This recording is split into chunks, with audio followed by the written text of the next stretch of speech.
Thanks so much. I'll now call the public hearing of November 4th, 2021, reconvening from November 2nd, 2021 to order. This meeting is being convened by electronic means. As such, council members may participate in person or by electronic means. Clerks, do we have anybody in the chambers? We do not. Okay, great, thank you. Okay, if council member, let's see. Yes, right. If for council members participating by electronic means, please ensure your video is turned on and let the clerk know if you leave the meeting for the purposes of confirming quorum. If council members attending by electronic means lose connection during any portion of the hearing, we will recess the meeting until the connection is restored. If council members lose connection during voting, of course, which probably won't happen this evening, we'll get you back online. Members of the public can view the proceedings via the live stream and YouTube link, which will be tweeted out on Twitter at VanCityClerk is the handle. We acknowledge that we are on the unceded homelands of the Musqueam, Squamish, and Tsleil-Waututh people, and thank them for having cared for this land, and look forward to working with them in partnership as we build this great city together. I also want to take a moment to thank the staff for their amazing work. And clerks, can we have the roll call, please? Mayor Stewart in the chair, Councillor Carr. Here. Councillor DiGenova will be arriving a few minutes late. Councillor Fry. Here. Councillor Swanson. Here. Councillor Hardwick. Present. Councillor Wiebe.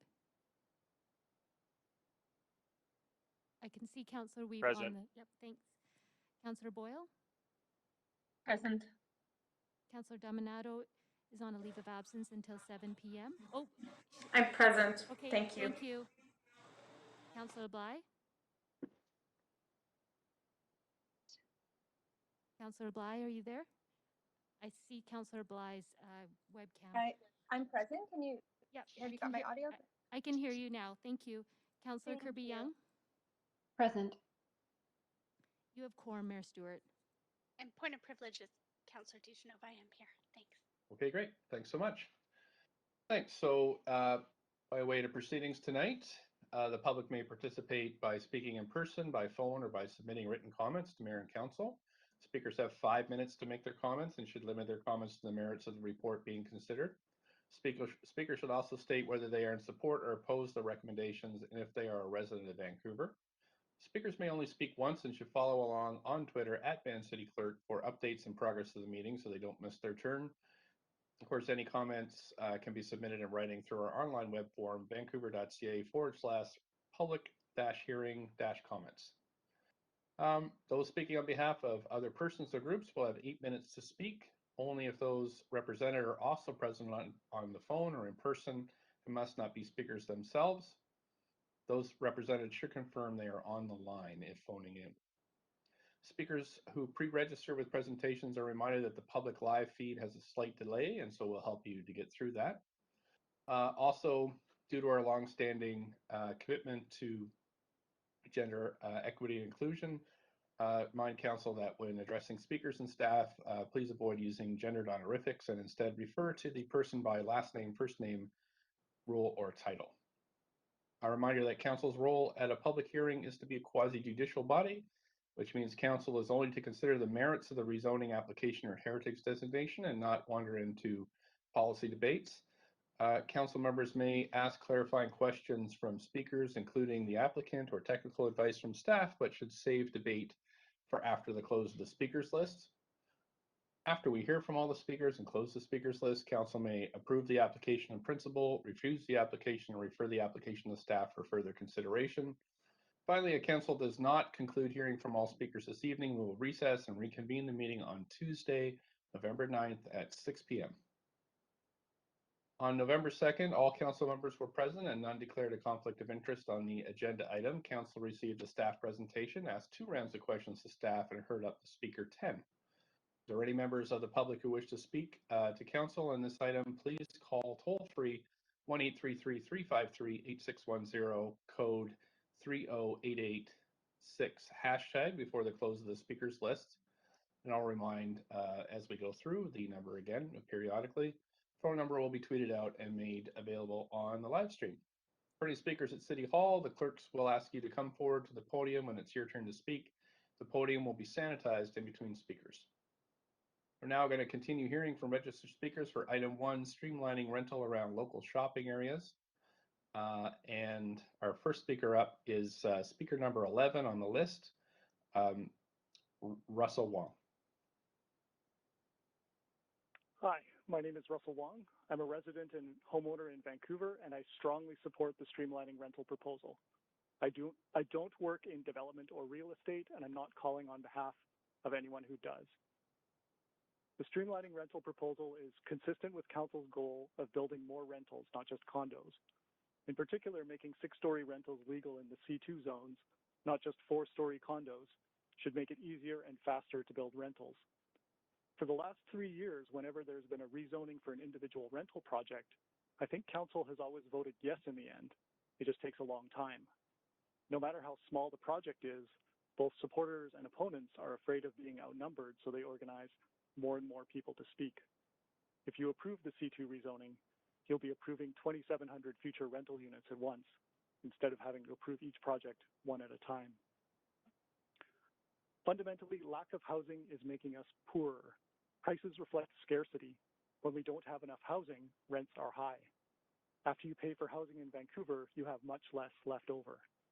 I can't count the number of times I've heard someone say that they have a 6-figure income, but in Vancouver, they still feel poor. Everyone feels stretched to the limit, like there's no way they can pay for a parking permit or higher property taxes. Right now, we've got a severe mismatch between jobs and housing. It's not actually the weather that draws people to Vancouver, it's jobs. Unless we add housing faster than we're adding jobs, the situation will get worse and worse. Councillor Fry mentioned that Amazon alone has openings right now for 500 tech jobs in Vancouver. All of those people will need a place to live. They can't afford to buy a place, but they can afford market rents. If there's no available new rentals, they'll end up in the older, cheaper rentals, and a corresponding number of lower income renters will get pushed out, or worse, into poverty and homelessness. It's like musical chairs with not enough chairs. I know a lot of people are skeptical that adding more housing will actually bring down rents. So let me put it this way. Delaying more housing while we continue to add more jobs is making the situation worse. Even longtime homeowners feel like they're getting pushed out. They have massive gains on paper, but they only benefit from them if they sell and move somewhere else. That's a huge cost since most people like where they live. That's why they live there. So the current housing shortage isn't actually that great for homeowners either. There's other costs for homeowners as well. Even if they're okay, they worry about where their kids are going to live and if they're going to see their grandchildren. It's bad for the healthcare system when hospitals can't hire nurses because they can't afford to live close to work. So I would describe the current situation as bad all around. For renters, they face high rents and insecurity. They're terrified of losing their housing and getting forced out. For first-time homebuyers, they face huge barriers to owning. Employers have a hard time finding workers. Even for long-time homeowners, it's a bad situation. Lack of housing is making pretty much everyone worse off. I understand why some councillors are hesitating to make this decision. The problem is you can't make everyone happy. Lack of housing in Vancouver is a huge problem, and to fix it, we need to build more, especially rentals. But at the same time, you can see from the correspondence that a significant number of people are unhappy about the impact of building more housing. Of course, it's impossible to build more and not build more at the same time. In the end, council has to decide. As you heard from Helen Louie, these changes would benefit affordable housing projects as well as market rental projects. There's been a real cost to the delays with affordable housing lost. I don't know if this helps you or not, but majority public opinion is solidly on the side of more housing. A 2019 poll of Vancouver residents found that 70% wanted more housing, and only 20% were opposed to 6-story buildings in their own neighborhoods. Thank you for your time. Point of privilege. I can't get my crest on working. It's Fry. Can I be put on the list, please? You have questions, Councillor Fry? I'll put you on here. And Councillor Carr has questions first, though. Councillor Carr, please go ahead. Yes, yeah, thank you very much. Interesting that last comment you made, the poll that said about 20% of the, anyway, could you just cite the source on that? And repeat Oh, the, sure. It the was statistics the that you Mario gave us? Sure, can you Conseco, hear me okay. It's the, Research company, yeah, right? A research company. yeah, the research company poll. I think everyone's seen that by Mario Conseco. Yeah. And it's 20%. 20% of the public. Do you want to just repeat the Yeah. point you were making about Yeah. 20? Yeah, I think so. This is talking about, or this proposed policy is talking about 4-story, 5-story, and 6-story buildings. And what the poll found, I think it was published, maybe May 2019, was that only 20% of residents in Vancouver were opposed to 6-story buildings in their neighborhoods. I think he also asked, what would you think of like a 20-story building? And there he found it was closer to half, like 38% were opposed. But for 6-story buildings, it was 20%. That's great. Thank you. Appreciate you you citing the source of that. Thank you. Thanks. Councillor Fry next. Go ahead, Councillor Fry. Yeah, thanks. Thanks, Mr. Wong. Curious, and I appreciate you mentioned the point about the Amazon and that, yeah, we Right. do need to build housing for new workers and new people, and new market housing will fit that bill. And that you dissociated from the sort of notion of the kind of filtering idea where new market housing will somehow make more affordable housing for people who aren't able to, as you know, the median income in Vancouver doesn't jibe with Yeah. market rates. So I'm curious what you think of the notion of how do we protect the existing affordability, not just of renters, but of retail continuity, because a lot of these high streets are benefiting from older rents, older buildings, less rents, and we know that these new buildings just don't support those kind of mom and pop businesses or Right. median income rents. Okay. So yeah, in terms of protecting the affordability of housing, so I mean, I guess from the discussions on Tuesday, people brought up the concept of trickle-down housing, and I think it's fair to say that there was skepticism. The recent expert panel report headed by Joy McPhail took a close look at the question of affordability and supply in BC, and basically they cite a number of recent studies which show that there is this vacancy chain effect, that I guess I would say higher income renters can either live in more expensive rental housing or older, cheaper housing. And so if there isn't the new housing available, then they live in the older and cheaper rentals, bidding up their rents and pushing people out.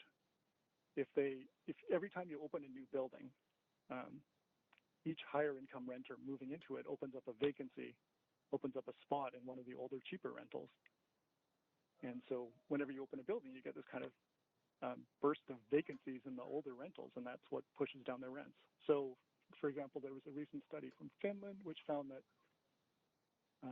for every 100 new rentals that opened up in city center, 60 within the following 2 years, there were 60 vacancies opened up in the lower half of the income distribution, and I think 29 in the lowest 20%. So you do get this vacancy chain effect. But sorry, I guess I'm digressing because, like I said, not everyone believes this. I think it sounds like you guys have heard all this before. And we don't see it here in Vancouver, so I'll note that. All right. But yeah, like I said, to the notion of report does retail, cite a number of studies there. I'm out of time, unfortunately, though. So. Oh, sorry about that. It's okay.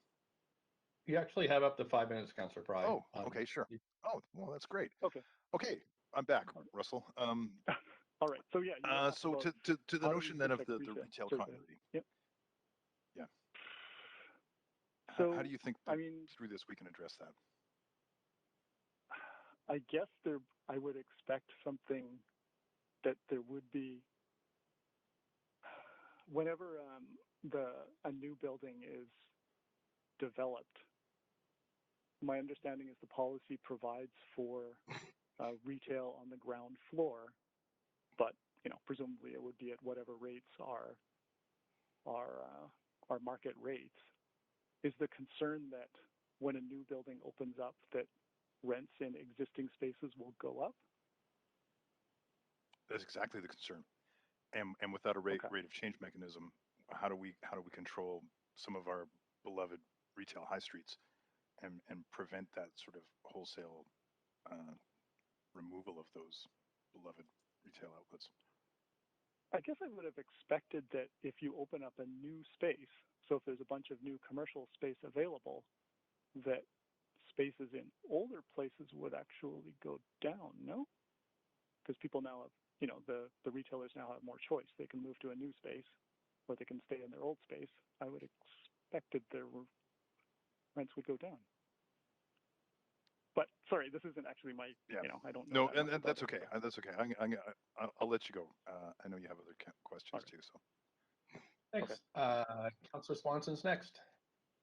Yeah, I was listening to what you said about when people move out of the cheaper buildings, then they free the cheaper apartments and they free them up. And, you know, we have this MHC study that comes out every January that says that unoccupied suites are 20% more expensive than occupied ones. So basically, that's right. What happens in Vancouver is that as soon as someone moves out of a cheaper apartment, the rent goes up to market rent and it's no longer cheap. And by my calculations, I think we lose about 10,000 units of affordability every year because of this. So what does this do to your argument that more rental housing creates more affordability? I think the McPhail report makes a good suggestion, which is really we need more funding for nonprofits to buy older, cheaper rentals, in particular to make sure that they don't get redeveloped. Whenever we build new market rentals, it should be on sites that are underused right now, right? Like parking lots, the former Denny's, or, you know, I guess detached sites with detached houses where they can be replaced with a 6-story rental. You don't want to take an existing older rental building, demolish it and build, you know, condo towers, right? That doesn't really help with affordability. So yeah, I think the suggestion of providing more funding for nonprofits to buy and preserve older housing, and you know, you heard from Helen Louis that this proposal will help affordable housing projects as well, right?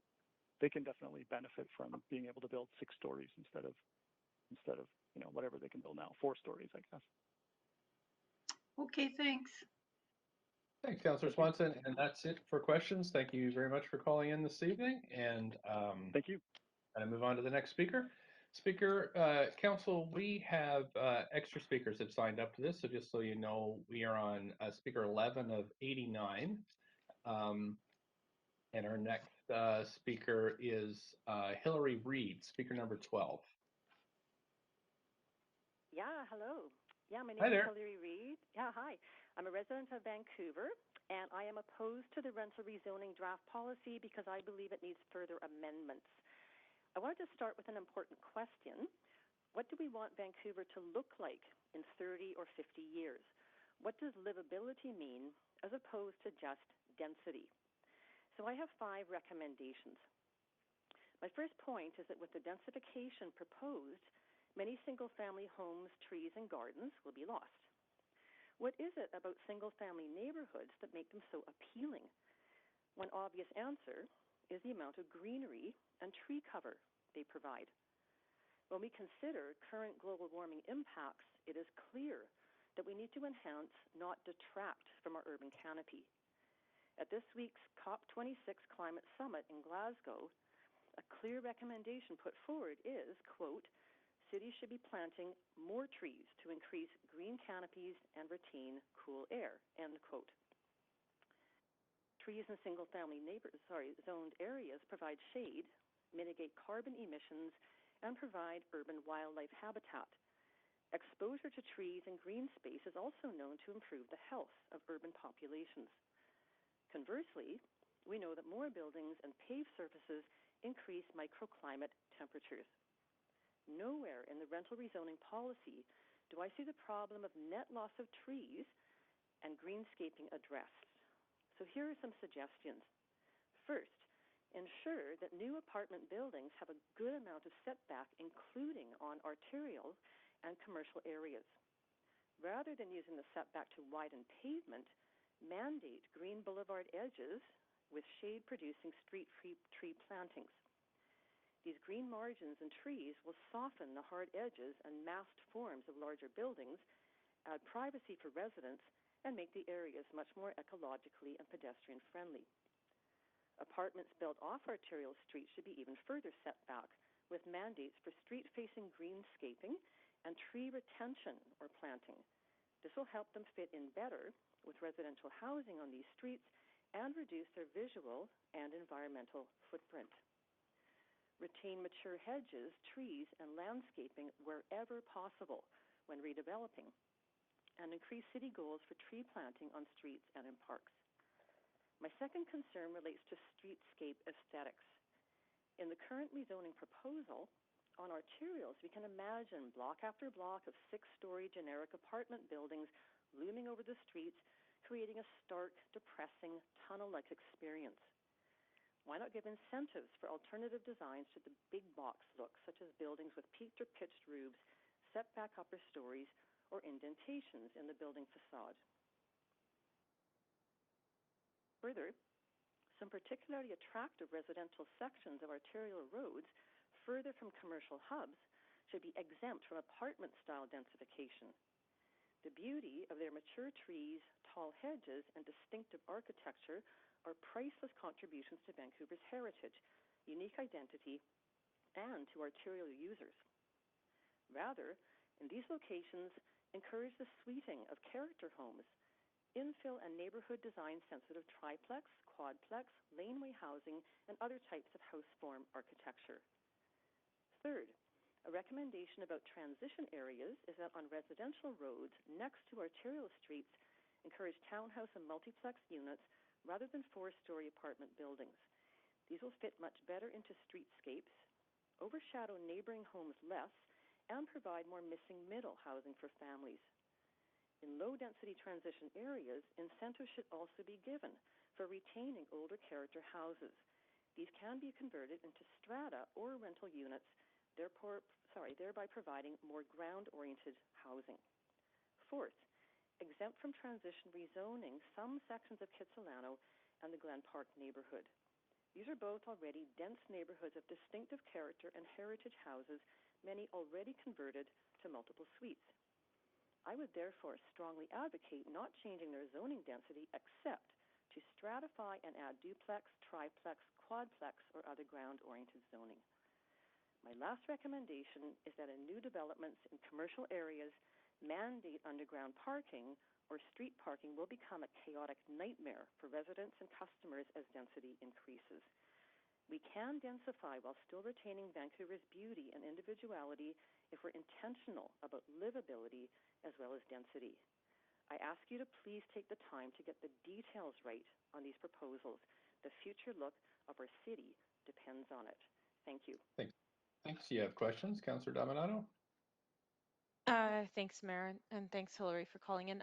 I just wanted to follow up on a comment you made about sort of densification on local streets behind arterials, and you talked about sort of ground-oriented housing and townhomes and but stratifying. Do you see that? So that's sort of ownership, but do you see that including rental too, from your perspective? I would love it if it could, and I know because I've read a lot of the information that you guys have on your report that it is cheaper to build a 4-story block-style apartment building, without a lot of character because it's just cheaper, and I know we're trying to keep this cost-effective, but I know you're also trying to find a balance between densification and making this work for the whole city. So I guess maybe one comment I have, maybe two comments, is I feel like doing a blanket rezoning of the whole city is a bit of a sledgehammer and not entirely sensitive to some of the particular aspects of certain neighborhoods. And that's why I'm saying I think some in particular, and I've sent them by writing to you guys, should be exempt, and I won't talk about them now. But I also think that if there's ways that builders can find to either suite existing character homes or build, even a 3-story townhouse stacked kind of thing in a way that's inexpensive and make that rental, I think there's a huge missing middle for families who really want to stay in Vancouver and be in these neighborhoods and don't want to be in necessarily a small block apartment building. They want a little more access to ground-oriented stuff. I know that might not be quite as affordable, but I think it could still be more affordable than some of what's existing now. I appreciate that. And then one more question, just if we were able to support that type of model, one of the questions I posed to staff was around rent to own, and I'd heard something along the lines of maybe that coming back in the Vancouver plan. I'm just curious if you would support something like that. I think that's an absolutely amazing idea, and I just want to tell you something, just so you guys know my situation. I don't live in any of the areas that I'm actually describing, and I have 3 adult sons, one of whom is about to leave Vancouver because of cost. So, but I want to say that sometimes when it's because of cost, it's because they want to buy something. They don't want to just rent. So I feel like it's wonderful to address the rental need, and I completely support it. But I also think we need to also find ways to find, on single-family lots, add densification such that families, younger people who want to stay in Vancouver might have an aspiration to afford something like that. Great. Thank you for your time. Yeah, thank you. Thank you. That's it for questions. So thank you so much for calling in tonight. I'm going to move on to the next speaker. Council, our next speaker is speaker number 13 has withdrawn. So speaker number 14 is Brian Palmquist. Thank you. Thanks for allowing me to speak in opposition to this report's recommendations. I've lived in Vancouver since my mid-20s as both a renter and a homeowner. I've also read the entire 348-page report, so my comments will be technical after a contextual introduction. As to context, more than a generation ago, City Council of the day asked the Co-Director of Planning, Dr. Ann McAfee, to find solutions to the problem of so-called monster houses that was jeopardizing the careers of the Mayor and Council. It fell to me to do the research and write the recommendations, most of which were adopted by Council and became the basis for much of today's RS zoning. The problem of monster houses receded. Almost a generation after that work, I introduced the laneway housing concept of the first eco-density public forum in Vancouver. It was the popularity contest winner of that and the other eco-density forums, and today we have about 4,000 laneway homes in Vancouver, an average of 400 per year. The main reason we only have 400 per year is all the impediments to their development imposed by city staff. These add tens of thousands of dollars per rental home in unnecessary permitting and servicing costs, as well as months, even years, of permitting delay. Most homeowners, including myself, abandon this approach to gentle densifying as too costly, too uncertain, and too lengthy. The report that Council is considering this evening says its proposed changes would produce the same number of rental homes per year as rental laneway home efforts already do. Maybe we should just make it easier and cheaper to build in our lanes. It took me half an hour last night to figure out how to get 2 affordable, nice, 1-bedroom apartments in the laneway house space of a standard 33-foot lot. That's as many extra affordable rental homes per year as proposed by staff. In this report, the same staff who impose burden after burden on even the simplest laneway home are proposing that RS homeowners accept a massive upzoning affecting 16 of Vancouver's 22 neighborhoods. The other 6 are already subject to special, as yet not revealed, zoning, such as the Broadway Plan and the Vancouver Plan. Arguments in favor of rental streamlining focus on the dire shortage of affordable housing, forgetting that, as recently reported by Globe and Mail reporter Francis Beulah, Vancouver staff and agencies have only delivered about 300 regular permanent housing units on average per year.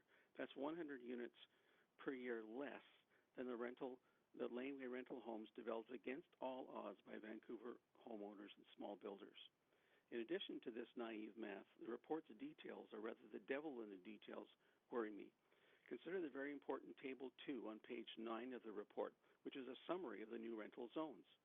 Table 2 advises that under this proposal, 4-story townhouses or apartment development can be up to 45 feet high, 5-story up to 55 feet, 6-story up to 65 feet, 4-story mixed use up to 50 feet, 6-story up to 72 feet. I have to say that because it's all on the table, whatever.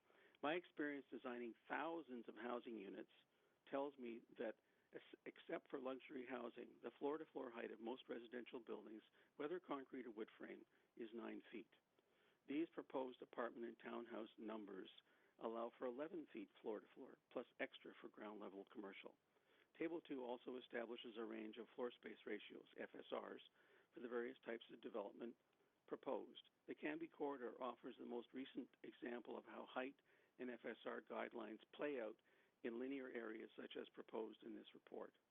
A professional friend and Canby Corridor resident who participated in the planning design guidelines analyzed the height and FSR of more than 50 townhouse, apartment, and mixed-use developments approved or already built in the Canby Corridor. They found that these projects are, on average, 13% over the maximum allowable height in the applicable guidelines, with 94% approved to an FSR that exceeds the maximum FSR allowed in those guidelines. So our most recent experience shows that city staff are approving higher and more on almost every project. How can we then not assume that the 11 feet floor-to-floor height and the FSR range numbers will simply allow staff to approve more stories and more FSR on almost every site, as they've been doing in spot rezonings such as Alma and Broadway and 8th and Birch? Or are they building in some slack for when developers, quote, can't make the numbers work? There are too many technical shortcomings in this report for my 5 minutes, so I'm going to conclude with a short story. I have two friends who live in multiple residential buildings across the lane from a former gas station whose remediation has finally been completed. Current zoning would permit a 4-story residential or mixed-use building on that site. They and their neighbors have been ready for that eventuality for some time. This zoning would dramatically increase the height of potential development there. They now have no idea whether their homes will be partially or fully overshadowed or overlooked. Every renter or homeowner in the hundreds of blocks covered by this policy has had huge uncertainty imposed on them, and for what? 400 to 470 homes per year that could easily be added in lanes and similar. Thank you so much. You're over time, but you do have a question, Councillor Harvick. Up to 5 minutes, please go ahead. Thanks, Brian, and I am interested to hear your perspective. And with your experience and analysis of all of this, do you have any affordability options to offer, since that really is at the heart of the matter? Yeah, I think from a broad planning perspective, we first need to figure out how much housing we can provide with what we've got. I recently did an analysis, because the city hasn't offered any, that showed the existing C zoning in this city would provide 11,000 housing units without breaking a sweat. So we could focus and incentivize that work as opposed to making it low priority. We could remove impediments to excess cost by allowing the design professionals, the architects and engineers who design most of these projects, to do their job rather than having huge delays and costs added when city staff try and do the job that professionals have already done.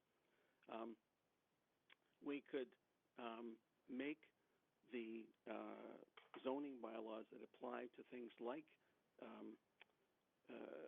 laneway homes more reasonable. I just found out today, I'm a CP, I just found out today that the fire department is suggesting that my existing character home, which there are thousands in Vancouver, would have to be sprinklered for me to be able to build a laneway house behind it. And the only reason for that, not because of spatial separation or any other technical reason, is that the fire department wants to have extra wide access to get from the front street to a house in the lane instead of coming up the lane. Go figure. But that's the kind of thing that makes affordability so difficult in this city, the regulations that just layer upon each other all the time. So I'd like to go back to what you were talking about, the existing zoning and the ability to build within that existing zoning, which presumably would not lead to land inflation, but you're saying that the cost of producing the housing is still prohibitive, largely in part because of the city's regulations. Is that an accurate characterization? Yes, I would say it is. It takes way too long. There's the end of my block. There's a development permit sign that's been up for 2 years now, and it's sitting on a block that is empty of all its commercial activity because somebody assembled a block and they're going through the motions so slowly. Meanwhile, stores are closing. You say neighborhoods are dying. They're dying in large part because people are buying up and assembling sites for existing zoning, building more housing, and then it takes them years to get there. So meanwhile, the businesses leave and the residents have no place to get those services that they used to get. You mentioned monster houses earlier in your talk. What did you learn from your research there, and how that unfolded, and how it could be applied to our forward thinking? Well, it was interesting because I was the person on the ground who got to interview literally hundreds of people all across the city, east side, west side, everywhere where there were single-family lots. And I found actually just a very few things that were very passionate to these homeowners. They didn't care much about their front yards. They were kind of for show, and they were happy to share them with people on the street. They were passionate about the privacy and shadowing and overlook of their rear yards. That's where they hang out. That's where they grow plants. That's where they try and catch some sun in our brief summer. And the monster houses and their appendages were making their backyards not private anymore and overlooked, overshadowed, whatever. So those were the key things, really simple stuff. The other one, there was another one that. So how'd you fix it, I guess? Problem. That's enough. Okay, sorry. So how did you fix it? How do you respond? And I'm almost out of time, but. Just 10 seconds, please. How do you fix it? You don't have 4, 5, 6-story buildings overhanging single-family homes and shadowing them and overlooking them. Thank you so much. Councillor Kirby-Young has questions for you as well. Yeah, thanks. Thanks for speaking. I have a question following up on the comment that you said that people are buying up land for land assemblies within the existing zoning. And I wondered if you could expand on that in terms of giving us an example in an area, because what we're considering specifically is enabling rental tonight, and a lot of the existing zoning, for example, if you use what we're talking about here for C2 is with respect to enabling most often strata, et cetera. So could you expand on your comment and fill in a bit of additional perspective on that for us? Sure. I live in Dunbar, a couple of blocks off of Dunbar, actually. I wouldn't be affected directly by these changes. I'm just beyond the arterial side road limit, or whatever you want to call it. But at the end of my block, which is 19th Avenue, there is an entire block that has 2 businesses left on it. It's been assembled by somebody who wanted. The DP sign is dated 2 years ago. They want to do condos on it, and they're still in a queue. I don't know how long. I don't know what's going on, but I haven't followed it that carefully. But 2 businesses, the other 9 that were on that block, are all gone. Further up the road, there's rental housing over Stong's. There's rental housing over London Drugs. They're both complete, and they each took, from start to finish, more than 3 years. So it took longer to actually get them ready to build than to build them. So that's got to add huge costs to any project. Those are 3 examples. 2 that have been done in rental, and 1 that's still waiting. Does that answer your question? Yeah, and was there more height for the rental, or the fact that it went along with commercial? What I'm trying to get at is what kind of housing is being delivered through what kind of incentives currently right. in the existing zone, and or where rezoning was actually required potentially for in your Stong's example. Yeah, no, the Stong's was not a rezoning. It's 4 stories, 3 stories of apartments on Stong's.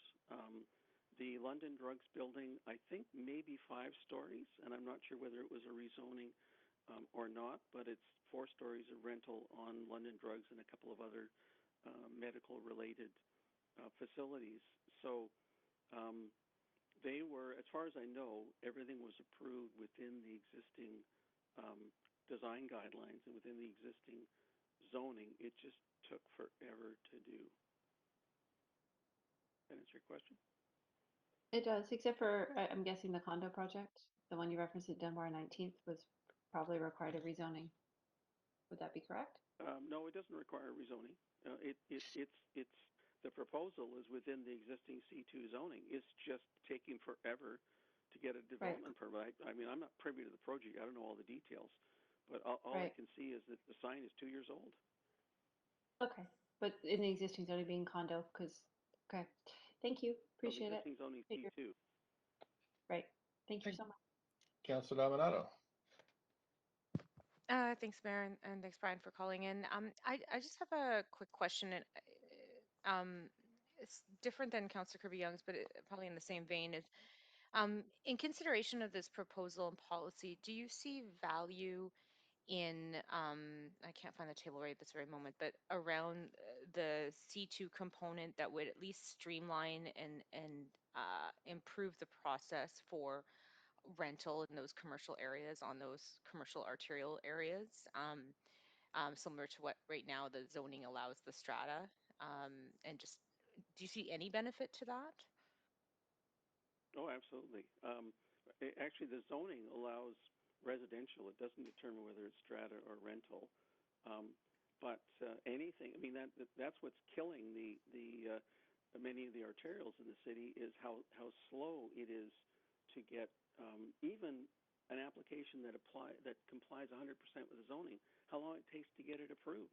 So if council wanted to say, you want to do rental, you're at the head of the queue, I would be 150% in favor of that approach. And I suspect that everybody in this neighborhood would be as well, and probably many neighborhoods in the city. Because if we want to incent rental, let's just make it easier to do, not impose it on everybody. Let's just make it easier to do. Thanks for that clarification. I appreciate it. Thank you. Thank you. That's it for questions. Really appreciate you calling in this evening, and we'll move on to the next speaker, who is speaker 15 of 89, Jordan Milne. Speaker 15 is not on the line. Thanks, Clerk. Speaker number 16 is Sue Baxter. Hi. Hi there. Can you Go ahead up to 5 Hi. minutes. Sure can. Up to 5 minutes. Okay. Thank you for the opportunity to speak. My name is Sue Baxter. My husband and I own our home, which is in the new C2 zone on an arterial street. We are supportive of this initiative in general, except for the limited assembly aspect of this policy. On page 166 of the 348-page long report on streamlining retail development dated September 3rd of this year, it stated that in a land assembly, any remainder lots must meet a minimum site frontage of 99 feet. We live on a block with 7 residential homes. Our house is the second one in from a local street. The corner property and our property will make up the minimum site frontage of requirement of 99 feet. We have been in our home for 12 years. Very soon after we moved in 12 years ago, there have been numerous attempts with 6 out of 7 of the homeowners to sell our property in a land assembly situation. Each attempt was lengthy, stressful, and so far had all ended in disappointment because the city had rejected all application of redevelopment.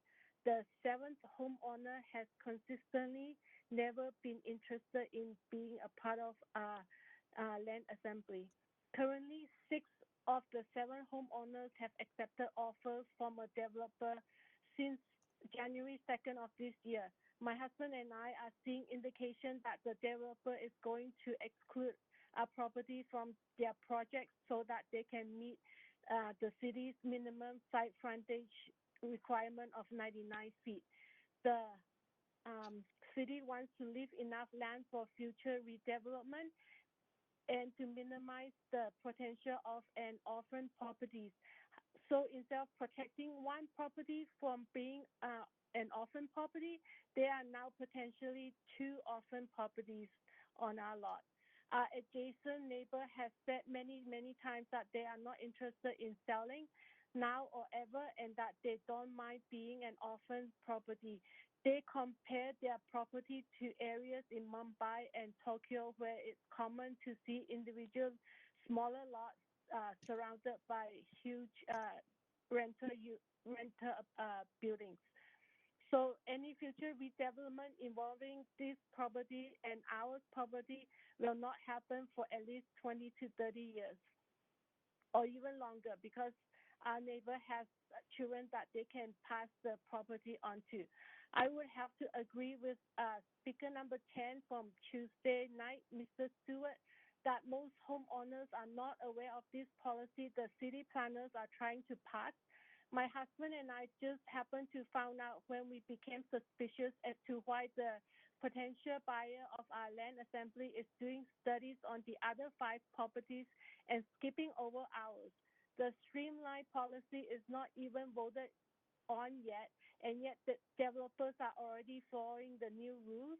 It does not make any sense to us. Again, I have to agree with Mr. Stewart that we need to look at each neighborhood individually and work with the homeowners.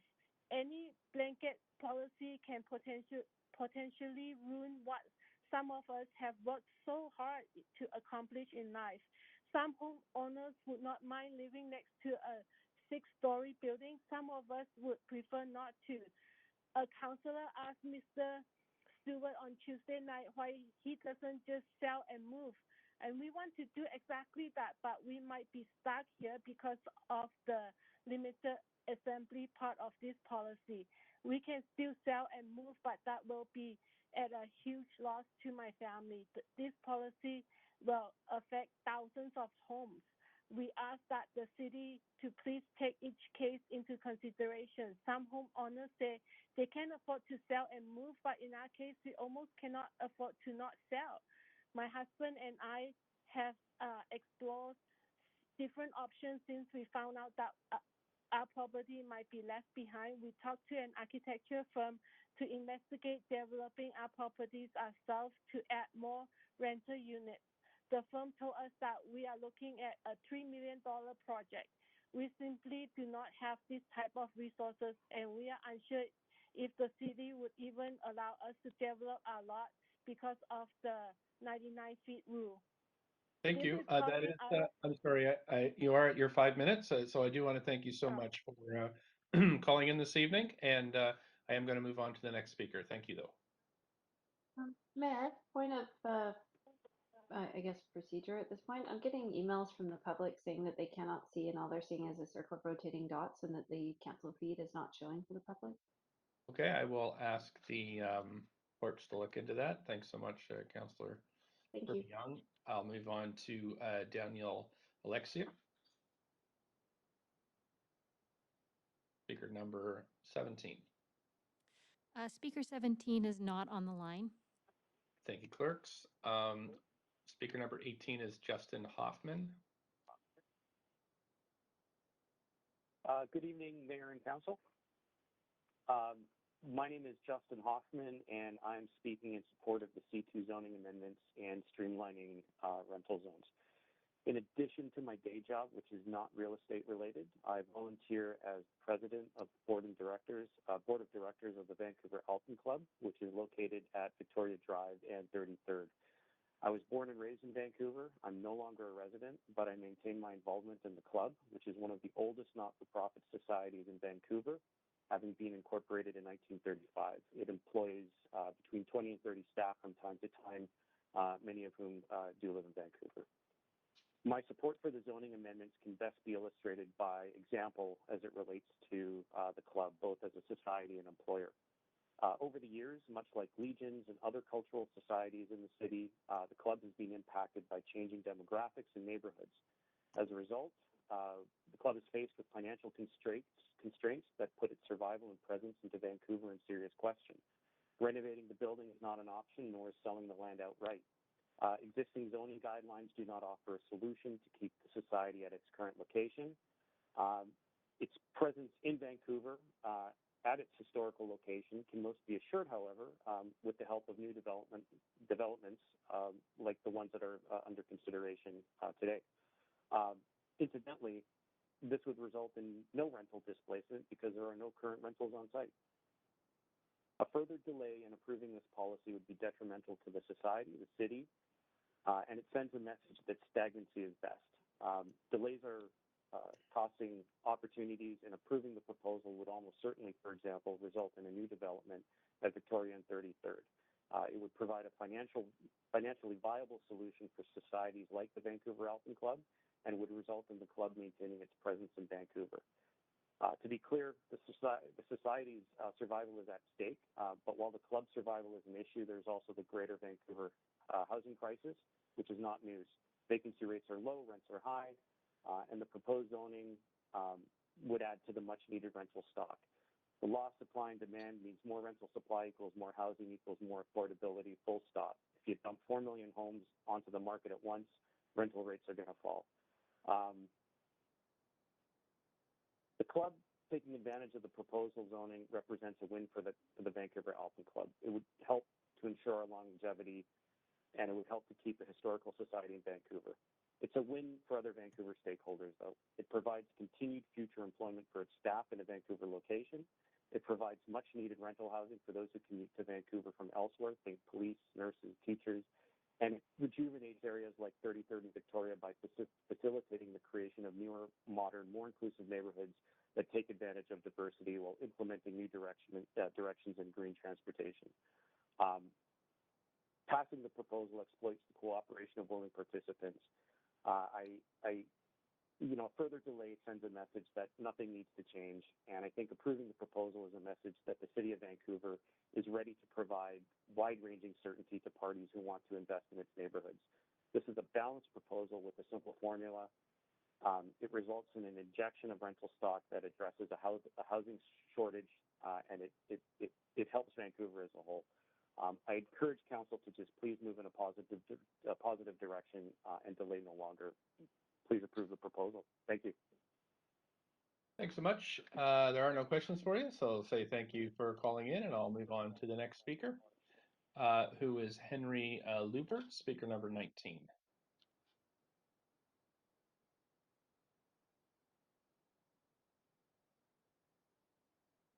Hi, Mayor and Council. Are you able to hear me?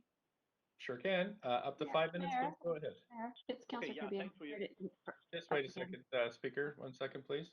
I'm sorry to interrupt you on a point of procedure, but I'm getting 3, 4, 5, 6 emails now from the public that are. Yes, I've spoken with the clerks. The YouTube feed is working, and they're just working on the WebEx form. So we have informed folks by Twitter to move to the YouTube feed until we get the other one fixed. So I'm Could we happy just to advise for those folks that are not on Twitter, if they're just asking what the link is for the YouTube feed? Is that possible? Sure, I'll get the clerks to send the links again, and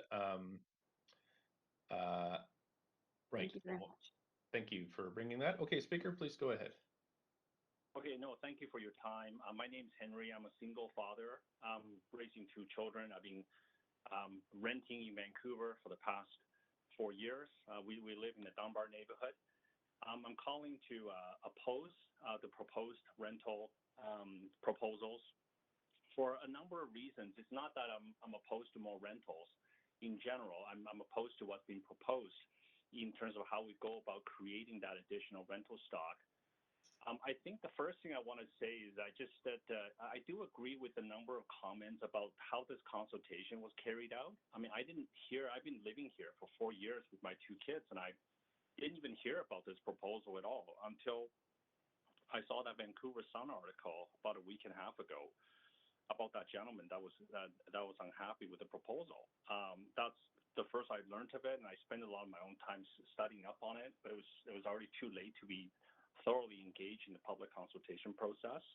So if this doesn't get approved by council and the mayor, I would encourage the staffers to engage the public more thoroughly. I think my main problem as a renter is that these proposals, particularly the ones for the low density areas, do not really cater to the families like myself. Like I have myself, 2 kids, and I find that, you know, what we need is, you know, 3-bedroom units with car parking. You know, and I find all these proposals, like I read the proposal on the weekend. It says that on low density areas, you can build 4 stories, 20 units, and all you need is 6 to 8 parking spots. That's just not sufficient. Even though we're living close to a transit station and all that stuff, being able to go to my job, pick up my kids, run to errands on the weekends, unless I'm living right next to a SkyTrain station, these units that are being proposed, they just don't really cater to the family renter profile, like myself and my friends and other renter families that I met through the schools, you know, the schools and the local communities. So if I do recommend council that if we are going to go forward with it, and that future developments be allowed to have more larger units, like 3-bedroom units or 2-bedroom plus a den plus adequate parking. You know, there was a project that got approved a couple of weeks ago on Collingwood and 41st. Half the units are these studios. I mean, I just don't. A lot of renters like myself, we want to have more choices, but we just can't. We can't find like those units just don't cater to us. I mean, a project like that might make sense closer to a SkyTrain station, closer maybe in downtown Vancouver, but it doesn't really work for us. I mean, what I would love to see, I heard, you know, Councillor Swanson express a lot of concerns about land lifting prices. You know, those land assemblies on 41st and Collingwood, all those houses, in fact, right after you guys approved that project, the very next day, the realtor that sold that assembly put a huge sign out on the street saying the next 4 houses have now also been sold because you guys approved the one right next to it. And I called him and he said, well, look, everyone there got an $800,000 lift in their housing prices. Like that, to me, that's exactly the opposite of what we're trying to achieve, right? So it's great for the developers, but it's not great for renters like myself. So what I'd love to see, you know, what I recommend is that to look at, we have so many single family homes in Vancouver and a lot of people need them like myself. It'd be great if some of these larger lots can be allowed to split into 2, like the 50-foot wide lots can be split into 2 single family homes. The duplexes are good. Or if you have a standard lot, you know, 33-foot wide, we split to 2 houses front and back or duplex front and back.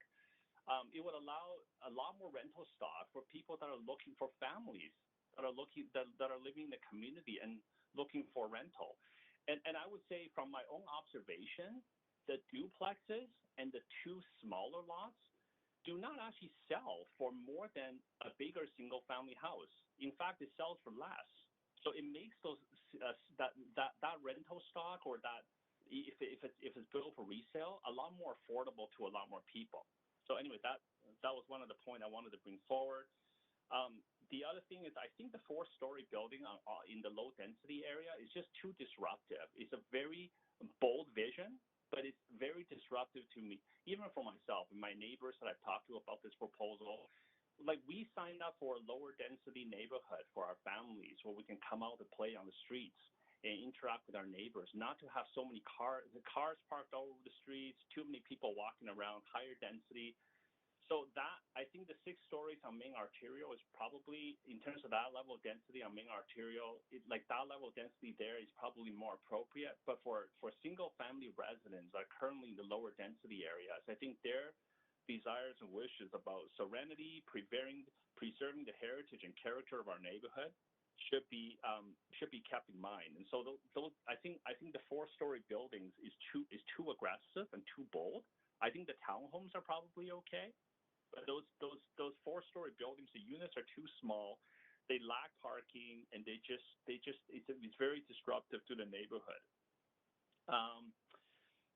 the other point I just want to make is there have been a lot of comments about Dunbar is a dying community. You know, the report says that the schools are running out of Speaker, children. you are over time, so I'm just going to have to thank you Okay, for sorry. speaking with us this evening. No, that's okay. It's my fault. I'm cheering. So great. Thanks for calling in tonight, and I'm going to move on to the next speaker as you have no questions. Speaker number 20 is Henry Hahn. Hello, can you hear me? Sure can. Up to 5 minutes, whenever you're ready. Sure. Thank you. So first off, acknowledge that I'm on the traditional and ancestral and unceded territory of the Coast Salish people, the Squamish, Tsleil-Waututh, and Musqueam First Nations. I want to thank you for the opportunity to speak. And thanks, staff, for the thorough data-driven presentation a few nights ago. I'm a longtime resident in the city of Vancouver and a current single-family homeowner in the west side on a block that would be impacted by this zoning proposal. And I'm speaking in support of the policy. And let me start by saying, you know, there's a lot of, I think, fear-mongering. This policy doesn't create rental apartments. It creates the bare minimum conditions for the market to build rental product. Having spoken to people in the development industry and listening to those here a few days ago, you know, I can tell you that 4-story market rental products probably not going to get built. There's just not enough density to make the economics work with the cost of single-family lots. An example, and a real-world example, is on my block that's blue zoned. Several of our block owners have met with 5 parties over the last 3 years under various programs, brokers and developers. There was a program that's now been phased out several years ago that allowed spot rezoning for, I believe, 4-story rentals. The pricing that we were presented as owners was several $100,000 below market value. In anticipation of the current proposal, we've spoken to a few others, and they've presented, if this policy passes, some numbers. And the so-called land lift that everyone is talking about is roughly 10% above the current market value. That's the minimum, in my opinion, to incent an owner to sell. Certainly nowhere near enough to create rampant speculation. If you're looking at 10 or even 15% price lift, the cost of buying and selling, realtor fees, property transfers tax, carrying costs, property tax, isn't going to net a speculator a positive return. As I said, this policy only creates the conditions. And ultimately, homeowners that don't want to sell, and let me tell you, an assembly is not an easy feat to achieve, don't have to sell, and will quash any prospect for an assembly. You know, the Daily Hive, a lot of media have been posting stories about the rise in rents and drop in vacancy rates. While we had a bit of a reprieve during the pandemic, we saw the rate go from under 1%, I think, up to maybe high 2s. We know pressure and demand is coming back as we return to normal. This is not a policy for today, but rather a policy to address where the city will be in 3, 5, 10 years from now. Immigration and Refugee Citizenship Canada, IRCC, has revised their levels plan for 2021-2023 at 400,000 for this year, 411,000 and 421,000 net new immigrants to Canada in 2023. That's 1.2 million people coming to this country. And they actually noted on the recent call that they're going to hit their target this year of 400,000 immigrants. I can tell you the levels plan for 2024 and 2027 will probably be the same or higher. I don't know the exact numbers, but I can tell you the majority of international immigrants' intended destinations are major urban centers with thriving diasporas like Vancouver, Toronto, Montreal. So we can expect many thousands of immigrants to Vancouver proper, and these numbers are exclusive interprovincial migration numbers where BC has generally netted out during the pandemic and over the past decade. The singular policy won't solve affordability. I'm not an economic specialist, but from my Econ 101 course, price moves based on supply and demand. Our housing supply and affordability crisis is policy-induced market failure. I heard a number of people asking this to be referred back to staff. Can we make things prettier? Can we address this or can we address that? We are in a crisis. We need housing. We are running out of time. People are talking about duplexes, laneways, or townhomes. That is a drop in the bucket. I get leaflets all the time. I call it fear-mongering from our local residents association. The majority are the 5% who own land and fear any negative impact on their way of life. This proposal is going to impact a small number of single-family owners in the greater scheme of things, as we're only talking about arterials. If protecting this minority number of homeowners' way of life is more important than building a city for the vast majority of Vancouverites today and future Vancouverites tomorrow, then this council is bowing and setting precedent to the worst form of NIMBYism. This isn't radical. This is truly incremental policy zoning. Thank you. Thank you so much for being right on time. And there are no questions for you, but I'll thank you for calling in and move to the next speaker. Thanks so much. Council Speaker 21 is withdrawn. Speaker 22 out of 89, Roberta McDonald. Speaker number 22. Hello, everybody. You hear me okay? Sure can. 5 minutes, please. Great. I feel like applauding the previous speaker. Thank you for speaking to a lot of what I've also been feeling, reading a lot of what's happening with this. So again, my name is Roberta, and I live in Kitsilano. I'm a renter. I support this project. I live on a block that is pretty unique and pretty incredible. We live in a 3-story rental that's a little bit beyond our means, but we stay here because the neighborhood is amazing. There are 5 single-family homes in the same block as us. We know them. We say hello to them. We're nice neighbors. We pick up the litter on their lawn and say hi to their kids. We're not ogres. Around the block from us, there's a wonderful little Italian cafe. In front of us, I can actually see our neighbors who own condos that face Broadway. It's an incredible place to be, and I feel very fortunate to be here. And it's possible in other parts of the city. I don't think people need to be so scared of renters or rental buildings like ruining their neighborhood. We're people too, and we matter. And I just want to add that we won the lottery to move into, and it was indeed a lottery, 400 people applied, 30 were selected to live in housing at East 2nd and Main in artist housing. We decided not to do it because we didn't want to live in 8 lanes of traffic and constant noise and no trees. And I literally had a panic attack when we went to see the suite. So this is the kind of buildings that are being made, and we're being lauded to the public as being incredible options. But we're actually running a deficit living where we are now, even though it's an incredible neighborhood. So I really urge you to think of 50% of the population and what this would mean for renters if you make more buildings available on leafy streets. And if there's another heat dome, good Lord, you know, we need housing that people aren't going to die in. So, yeah, thank you for giving me the time. I didn't prepare a proper presentation. I'm not as lucid as everyone else here, but I really urge you to approve this. Thank you. Thank you so much for your time this evening. There are no questions for you. I appreciate you calling in today and contributing to the debate. We have speaker number 23, Craig Gay. Yes, good evening. Can you hear me? Sure can. Up to 5 minutes, please. Great, thank you. Yes, my name is Craig Gay. I am not a developer. I'm just a resident of the city who lives in a single-family home. And I am opposed to the rental rezoning policy. Now, having said this, I'm sympathetic to the need for affordable rental housing. We have 4 young adult children, and we know only too well the difficulties they face finding housing. Yet I must still register my opposition to the proposed policy for its insensitivity to individual neighborhoods. It seems to me to be a kind of one-size-fits-all solution that is rife with unintended consequences. It's almost like you're saying that in order to save the city, we're going to have to destroy it. Now, I live on a little street called Crown Crescent in West Point Grey. It's a small street, only a couple blocks long. It was once voted the most beautiful street in Vancouver. Now, our little street and the neighborhood we've managed to build up over the years will effectively be destroyed by the proposed development of 6-story apartment buildings immediately to the south of us along West 10th. While our little neighborhood could perhaps survive 4-story development along West 10th, 6 stories will completely overshadow us. It'll be like living basically on the stage of an amphitheater. This new policy basically drops the curtain on us.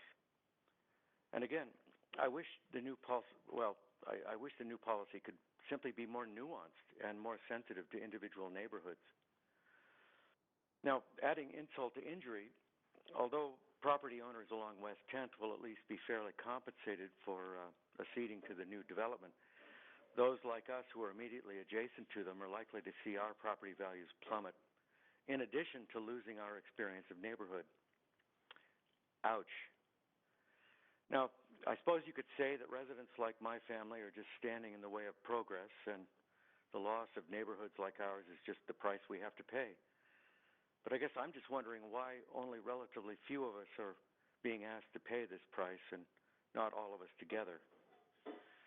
And finally, I think it's important to say that we were only alerted to the proposed policy by an attempted land assembly immediately behind us this past summer, which moved us to investigate how such a thing could be possible. Now, thankfully, the assembly failed, but were it not for the attempt, we would probably still be in the dark about the proposed policy.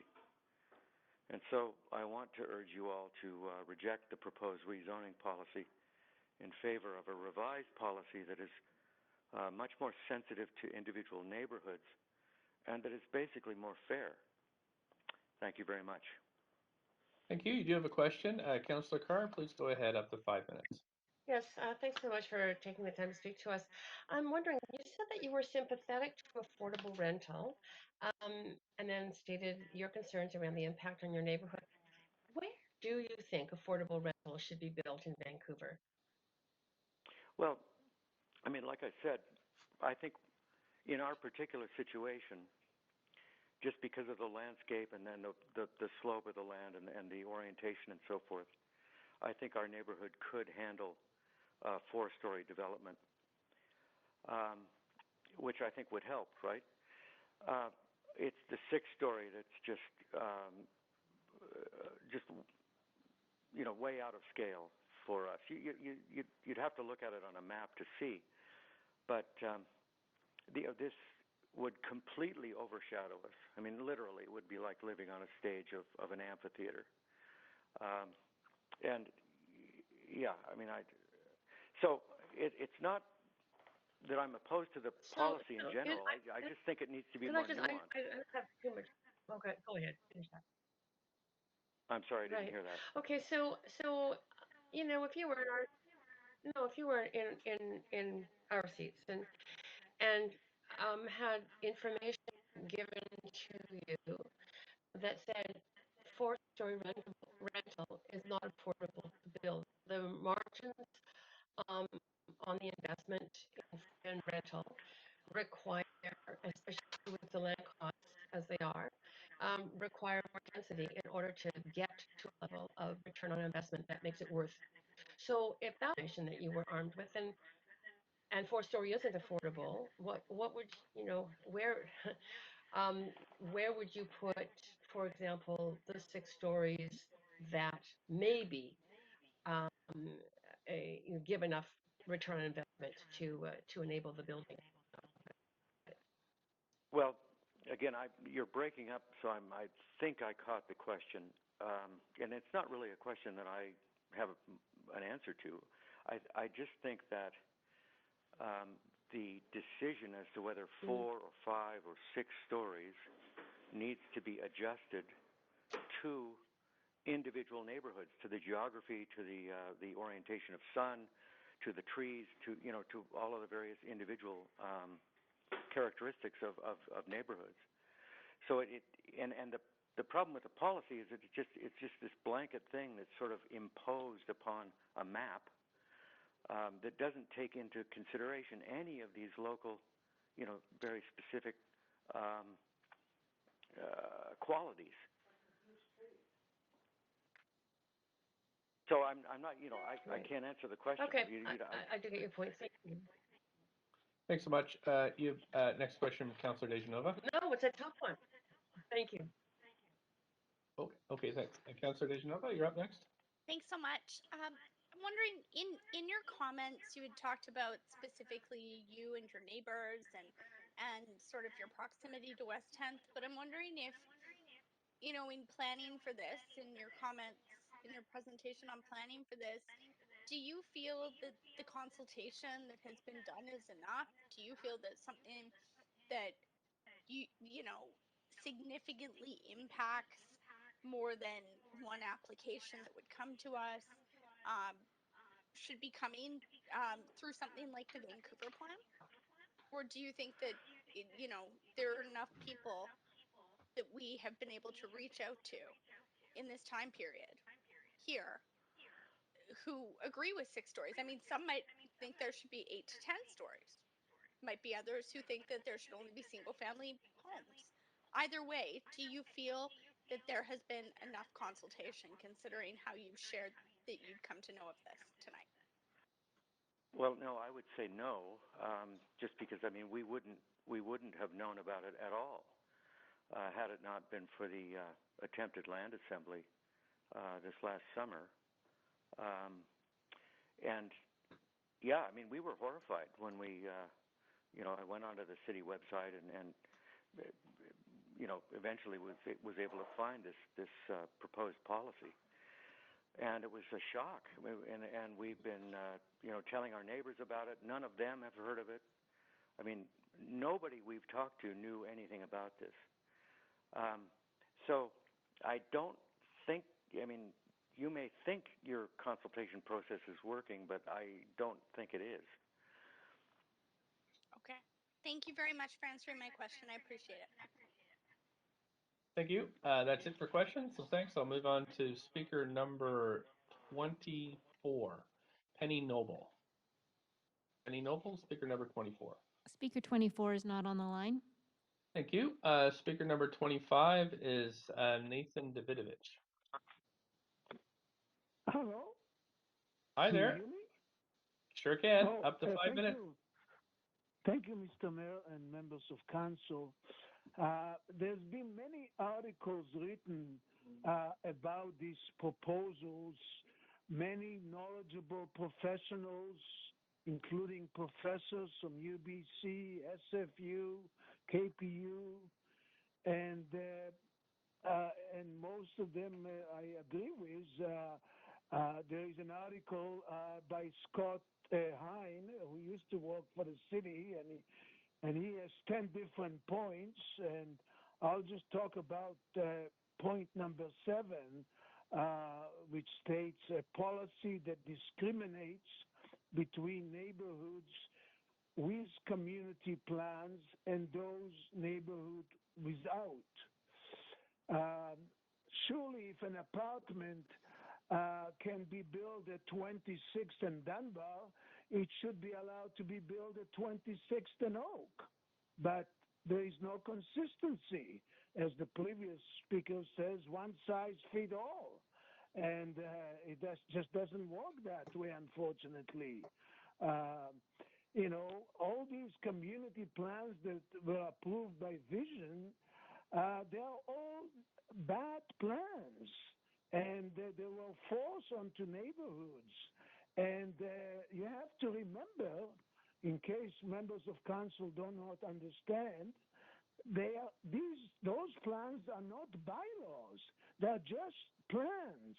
Any city council can change them just in a matter of few minutes, or tell the staff, hold on, we don't want you to proceed on these plans and accept rezoning applications and so forth.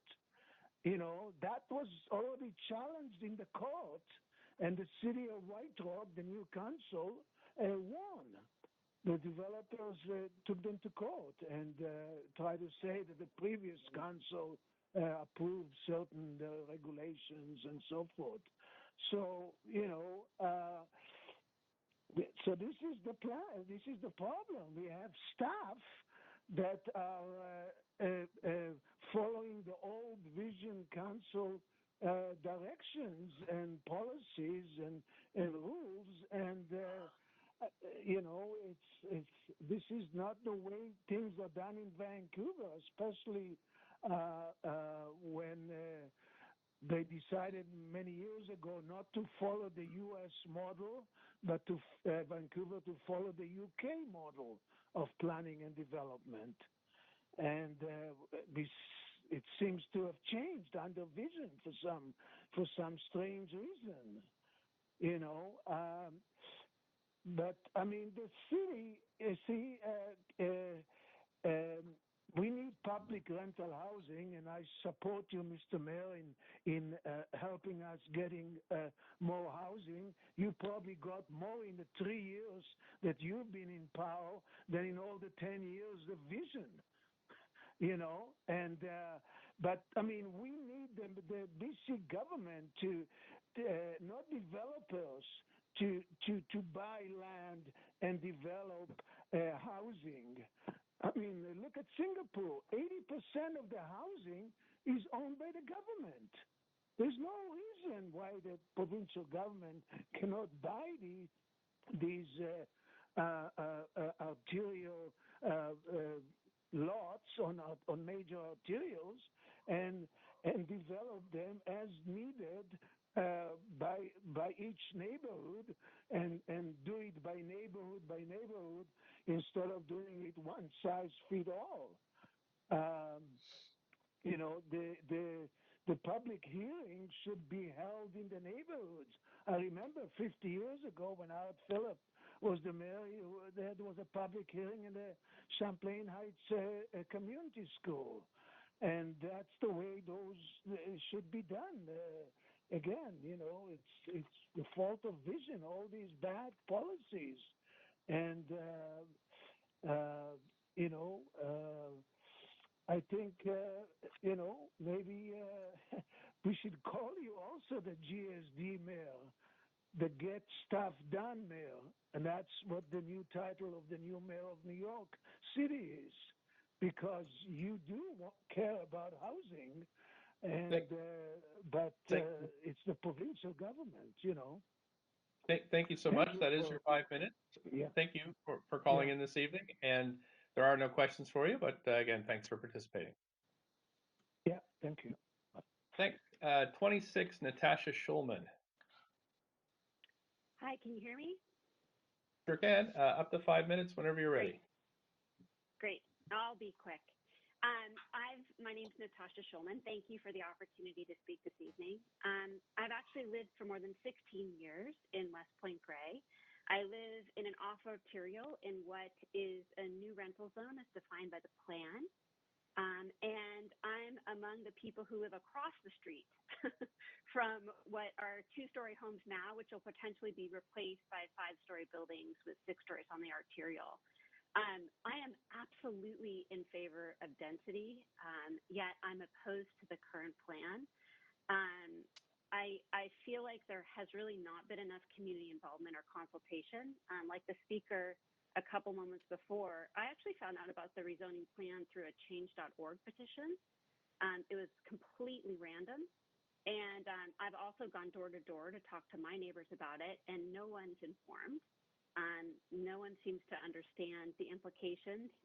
Even folks who are straight across the street from me who potentially, could be selling their homes for the purpose of land assemblies. So I feel like we haven't been given enough data or opportunity to share an informed opinion. I've learned a tremendous amount attending the meeting on Tuesday and then today. I feel like I've expanded my knowledge and understanding of all of this, tenfold. But I don't feel like anyone else in my neighborhood, who I talk to on a regular basis, really has this understanding. I think that the crux of my issue is that I really agree with several of the earlier speakers who just talk about the livability of a neighborhood and a feeling of community that our neighborhoods can possess. And I feel like that needs to be a priority in how we look at the rezoning. I certainly have sensitivity and understanding about the affordability of building, yet I feel like we've got to think more creatively. I'd also, just for the record, be totally open to rezoning more than just the arterials and the one block in. I think there's a need for density to go throughout our neighborhoods. I was really moved by the speaker on Tuesday who talked about the single father who talked about wanting to live off arterials. But I'd love to see it be more creative, more 4-story multiplexes, townhomes, density that's created with the idea and kind of a focus on community and building a sense of neighborhood. I'd also just like to say that I'm really concerned with the traffic issues. There's already tremendous congestion that's overwhelming the arterials in this area. And since amenities are really limited, it's hard to imagine that new residents in the area could live car-free. Add to this kind of the Jericho Lands development, which will totally, remake this area, that we currently, according to the planners, that development will more than double the number of residents in this area, thus further congesting the roads. And it's really unclear where that TransLink stop will be between Alma and UBC. And the Jericho Land developer suggested that they're pushing for the stop to be in the middle of that development.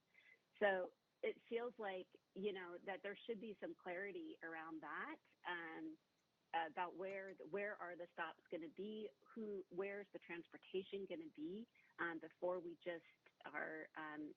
really adding to the density, or as we're adding to the density of this area. And a side note, I do just have kind of a general question, which is that it feels like the business district in Point Grey, I mean, for sure it's struggling, right? We used to have a grocery store, a meat market, cheese shop, toy store, Starbucks, Tim Hortons. Many of those businesses were not struggling for patrons when they closed, but they complained of the high rents and the taxes that drove them out. And so there's just a disconnect for me. And I, as just a resident in the area, and a Vancouver, I would really like to understand kind of how this whole plan works together in kind of building the vibrancy of our communities back together. So anyway, in summary, I just think that neighborhoods are meant to really contribute to a sense of community and connection. And I'd like to just see planning and zoning that prioritizes that. So thank you for your time, and thank you for all of your work on this. And I'm really appreciating everyone who's shown up at these public hearings. Thanks so much. That's your 5 minutes. I don't see any questions for you, so thank you again for participating. And going to move on to the next speaker. Speaker number 27, Konstantinos Sideropoulos. Speaker 27 is not on the line.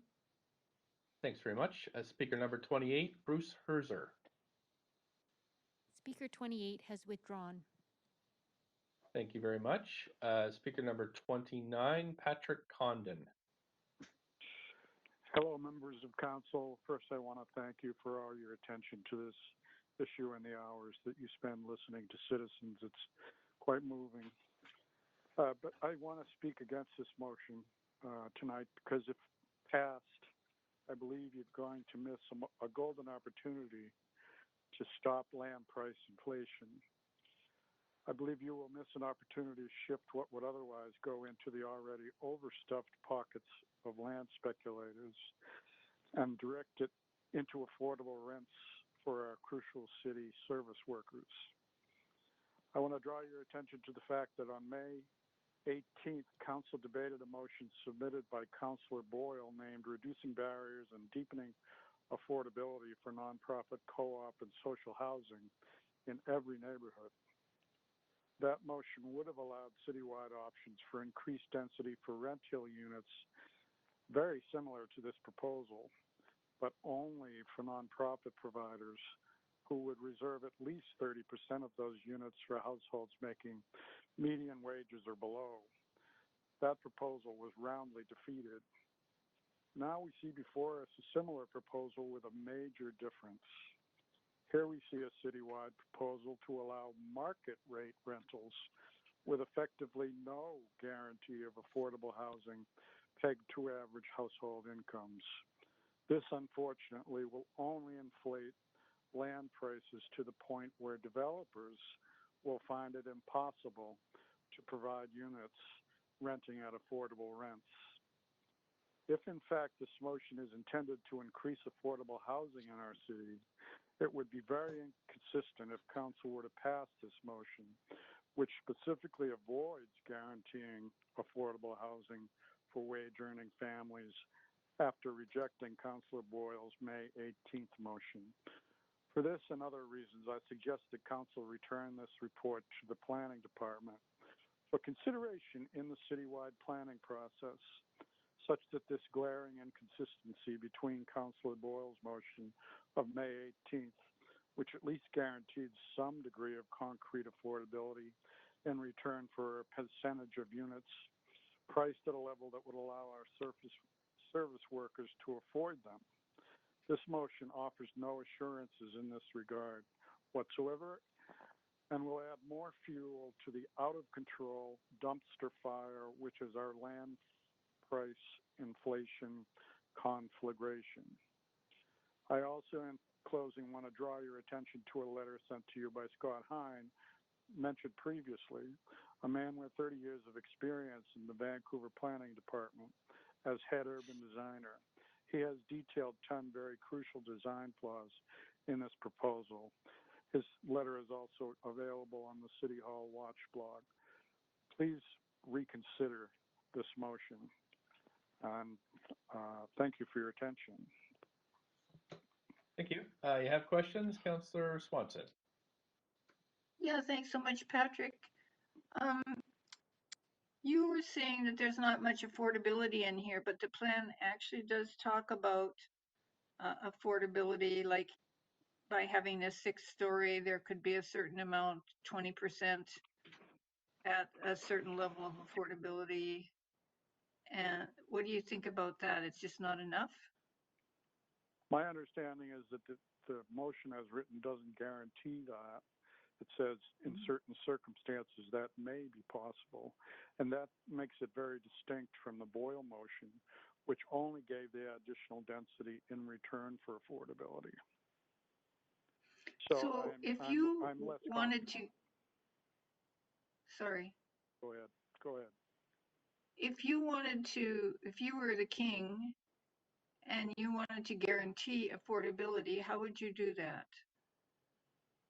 I would return to providing nonprofit housing providers with the additional density and let them have the additional density, but only in return for affordability at some number. Let's say 50% would be great. The calibration on that number should have something to do with wanting to prevent land price inflation. So it has to be a careful calibration. This is exactly what Cambridge has done, for example, working hand in hand with their nonprofit providers to figure out what the proper calibration would be in terms of additional density on the one hand and the degree of affordability for average wage earners on the other. What about the argument that if we don't do this, we'll just get condos? Which will be more expensive than rental. Sorry. No, I believe this is a complicated issue, and my short answer on that one is that rental-only zoning is a tool that we should also use.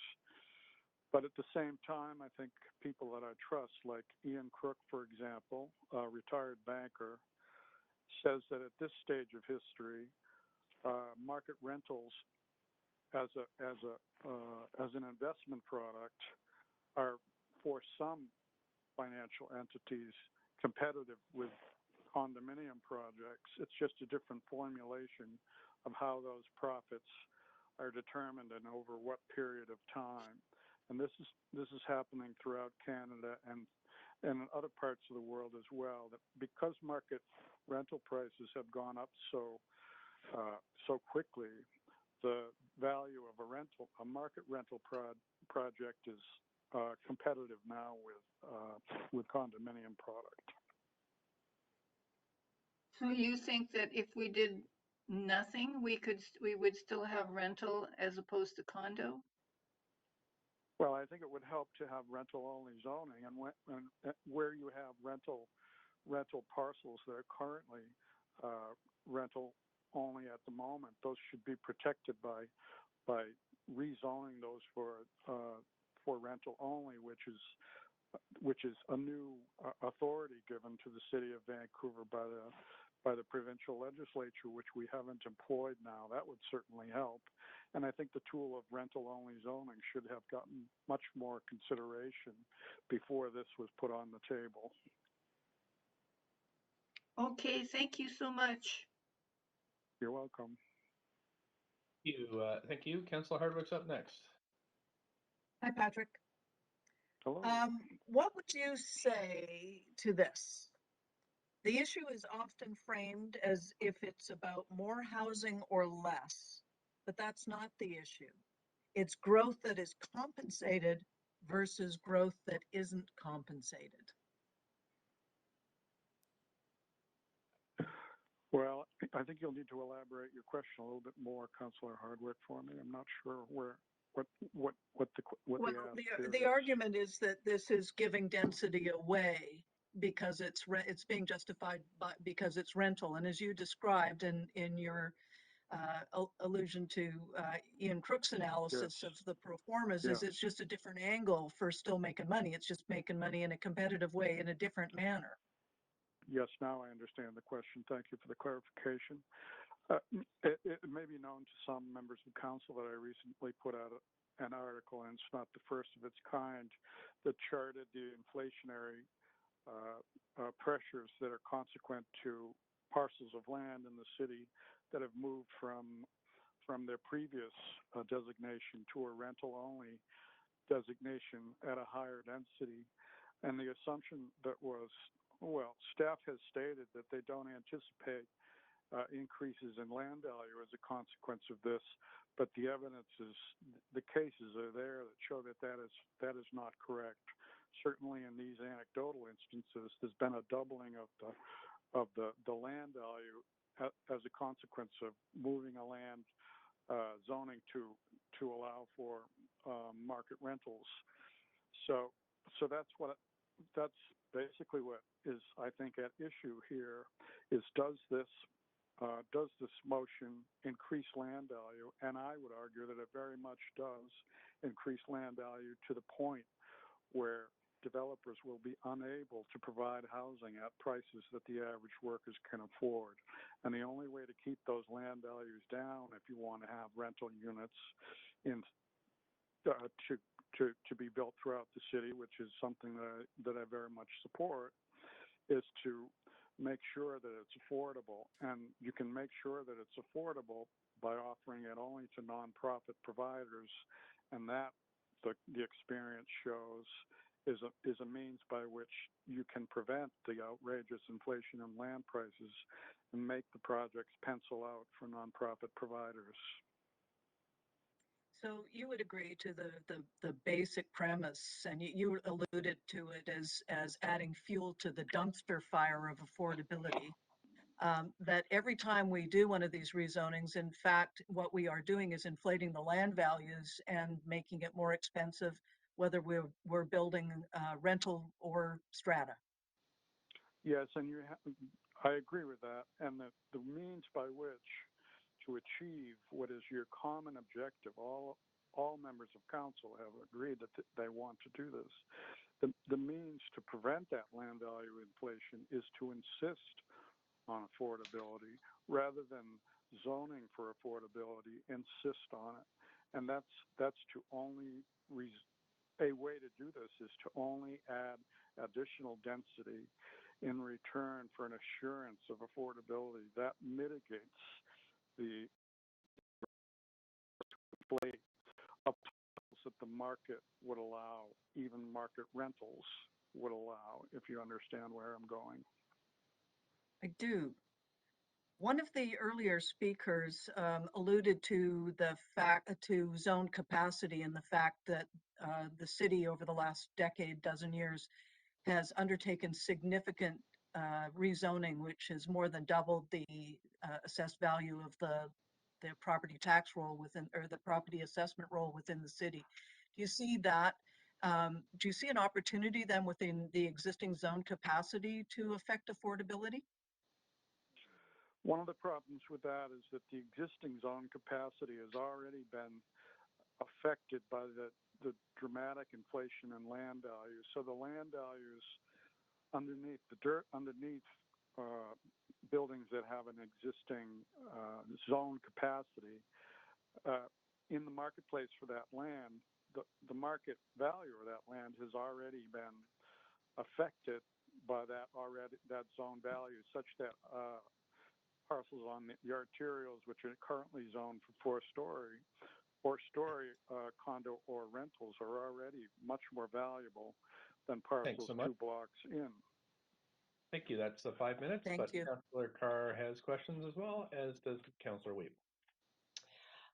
Yeah, just a couple of questions. Thank you for taking the time to speak My to council pleasure. on this.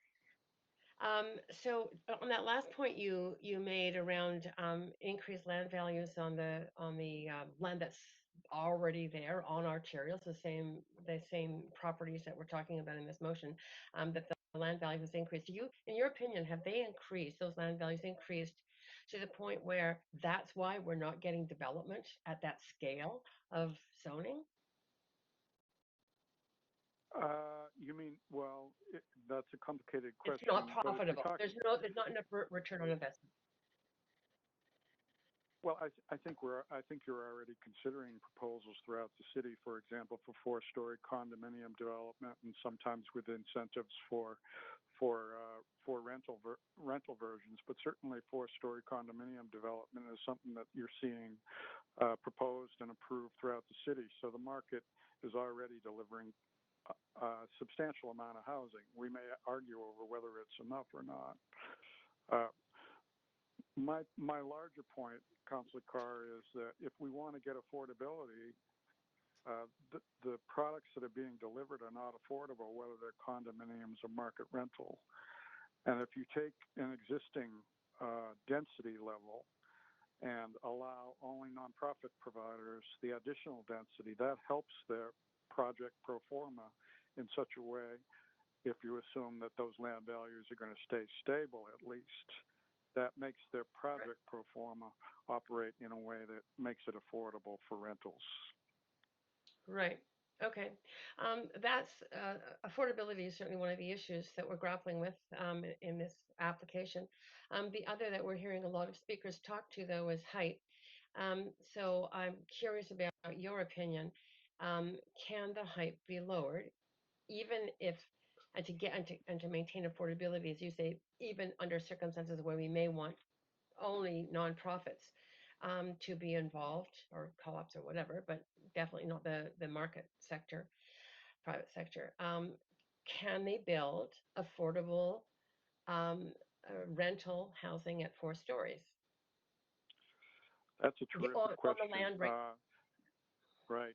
That's a terrific question, and I would offer that there are some 6-story buildings now that are being built, wood frame buildings on the arterials that are pretty good buildings, and they don't really have a negative impact on the neighborhood behind. I would also offer that there's some buildings in the residential areas, particularly in Kitsilano, which has a great inventory of successful design experiments for higher density within the fabric of low-density neighborhoods. For example, I would point everybody to the project on 10th and Vine, which has an FSR, using planner talk here, of close to 2 that is situated right next to buildings that have an FSR of 0.5, so it's 4 times denser. However, it looks like a 2-story building. It's actually a 3.5-story building, but it looks like a 2-story building. So I think that the points that Scott Heim points to in his wonderfully articulate presentation of his 10 points is that there are much more subtle ways to do design within neighborhoods than a 4-story box. So I would recommend that. I would also support those speakers that say we need a neighborhood by neighborhood approach, Councillor. Okay, thank you. Councillor Dejanova. Sorry, I was on mute there. Thanks for your comments. I'm going to just considering I do have a background in non-market housing and working with a non-profit. In your suggestion, what is to say there's not a joint venture and a non-profit as so many of them are and have been in past, not specifically talking about any one project, are used in a joint venture, are used in a capacity where they're not really yielding the profits. They may get some units out of this, but they're really a front for, you know, whoever's going to be holding most of the ownership or interest in the project. Yes, that question comes up frequently, Councillor, and it is within the capacity of the city to insist on permanent affordability in these units as a condition of approval, and there are various methods that can be arranged. You're already in a conversation around Falls Creek South that very much implicates those issues. Your question also allows me to offer that there are a lot of good developers in our community who are capable of providing nonprofit housing just as capably as they can provide for-profit housing. And how that often works in places like Vienna, for example, is that there's a fixed price arrangement with the developer, which reduces their risk and keeps their business running, and they have the appropriate amount of profit, which would come out of a project just like a market project would allow for. So communities that have a very successful non-market housing sector usually employ their best developers. And here in Vancouver, we have almost the best developers in the world to participate in that, some of whom have spoken to you in similar terms. And I agree with that. I'm wondering, I mean, when we look at this again, and in the context of what you've shared, would you suggest that the city, though, and it has taken this on in the past, and as I'm trying to consider this in the context of what's before me for public hearing, not in greater policy, but how this can work and what it might look like, do you think that it's important to allow and empower those developers and nonprofits to find each other? Or do you think that should happen through the Vancouver Affordable Housing, through VAHA, through or VAHF, I should say now, both of those? Yeah, well, that would, the technical issues of that would be, of course, for you to decide, and it's beyond my pay grade to offer the mechanical solutions. I would only say that it is my considered opinion that the city has a tremendous opportunity to solve that problem if the council and city staff become willing to engage this problem directly by using the zoning tool as the means for affordability. What you often feel constrained by is the absence of provincial and federal money to solve this problem, and that is unfortunate, and I regret that as well. But the power that the city has that it doesn't, in my view, use effectively yet, nor has it needed to up until the last 15 years in the midst of this housing crisis, is the zoning power. Whenever you change the zoning on a parcel of land, you create immense instant wealth that you have the option and the opportunity to decide who is the beneficiary of that new wealth. Will it be and the I land have one more speculators? question for you. So I don't want to cut you off, but I appreciate your comments. I'm wondering on the question of, and I asked this in the beginning, and I'm considering it in the context of what we're doing here. But last term, there was a move made on duplex homes, and it was a blanket policy in certain zones across the city. No limits, no numbers. And now we're seeing, quite recently, there was an article in the Georgia Straight, home bought up for $1.3 million, older home on a single family detached lot, 33 by 122, 125. And a duplex home was built, a duplex was built, and each side of that duplex sold for 1.6. Then everything in that neighborhood that was, up for sale had a rendering of a duplex, and the prices were inflated within 2 years exponentially. Are you concerned about that with this policy and not considering the context? I'm totally concerned about that, and I know exactly those instances that you speak of, and that's exactly what I'm talking about, Councillor, is that City Council, when making those decisions, in the interests of affordability, and I remember the debate about the duplexing, and there was a lot of hope that that would produce affordability, and yet we are all disappointed that it has not, that it has seemed to influence essentially land price value in such a way that not only are the products that are provided not affordable, but the surrounding areas have become even less affordable too. This is the perfect demonstration of what I'm talking about, that if you can get control of that land price inflation by insisting on affordability, you're halfway home. We're well over time, so I just want to thank you for calling in this evening, and I'm going to have to move on to the next speaker. Thanks so much. Welcome. Thank you. Council, the next speaker is Stefan Brunhoff, number 30, speaker number 30. Stefan Brunhoff. Can you hear me? Sure can. Go ahead, up to 5 minutes. My name is Stefan Brunhoff. I am a retired architect. Having practiced in Vancouver all my career, I live in Kitsilano in a single-family house, older 1935 house that we've renovated. I'm opposed to the proposed zoning changes as they currently stand, while applauding many of its intentions. I regret the information presented by the city at Tuesday's meeting was not available to the public prior to that meeting.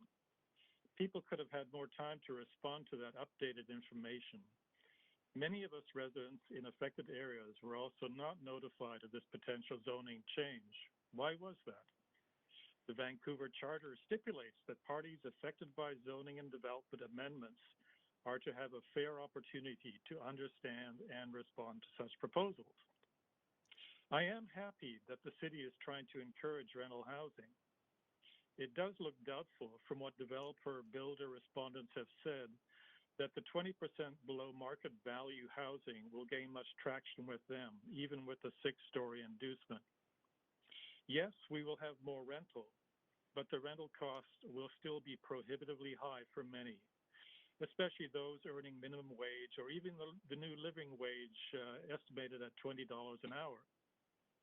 I would encourage the city to work at finding more ways that rentals will fall into a more affordable category, as Patrick has just laid out. Mark White, also speaker number 1, spoke to this point. I know that is not easy to achieve, but little worthwhile is easy to achieve. I'm concerned about current homeowners whose properties will be negatively affected by nearby builds in the RR zones. The 4 or 6-story build on the north side of an artery and the land slopes down to the north, there'll be considerable shadowing north of any project. Would we as a city be willing to incur the cost of compensating the losses suffered by these properties in any way? And if not, why not? One of the stated aims of higher density is to create a greater sense of community. Given the building types proposed, I contend that they would diminish the sense of community hoped for. My graduating thesis was to research and design a half-block project with the stated intent of creating community and neighborhood. Critical to making this happen is the development of what I call in-between spaces. These are spaces that are reasonably sizable and are inserted between uses such as retail, commercial, small industry and housing, or within housing units, where unplanned things can happen. A place where social interaction is free to occur, and for kids to have a place to play. The buildings proposed do not have any of these qualities as far as I can see. They are typical apartment types with corridors only for internal access. I have many friends that live in these kinds of buildings, and there's very little connection between owners. There would be little and actual space for community building interactions in the building type proposed. Vancouver is considered one of the loneliest cities. These building types fail to address this, ironically claiming that they will encourage the formation of community. I very much doubt it. Mixed-use assemblies in the C zones threaten in their design to make for a duller, more dehumanized city texture. The Drive, 4th Avenue, Main Street, Gastown, parts of Broadway are being displaced by larger scale retail uniformity. There'll be less small owners of shops and businesses. Long unbroken standard aluminum and glass storefront sections are becoming the norm. We have lost and potentially will lose more variety, character, and complexity. Will the city address this with considered design guidelines? Or will we have more bleak streetscapes such as in the Olympic Village and other newly developed areas? I'm enthusiastic about the intent of the city and applaud the work that has gone into this so far. But the proposed zoning has not gone far or deep enough. It's a good start, but it needs more nuanced response to its stated intent of providing affordable rent and encouragement towards community, stakeholder participation, and hopefully a built character that is not only utilitarian and green, but also beautiful. The danger is that we give in to impatience. Thank you so much. We're at the 5-minute limit, but you do have questions from councilors. Councillor Fry, please go ahead.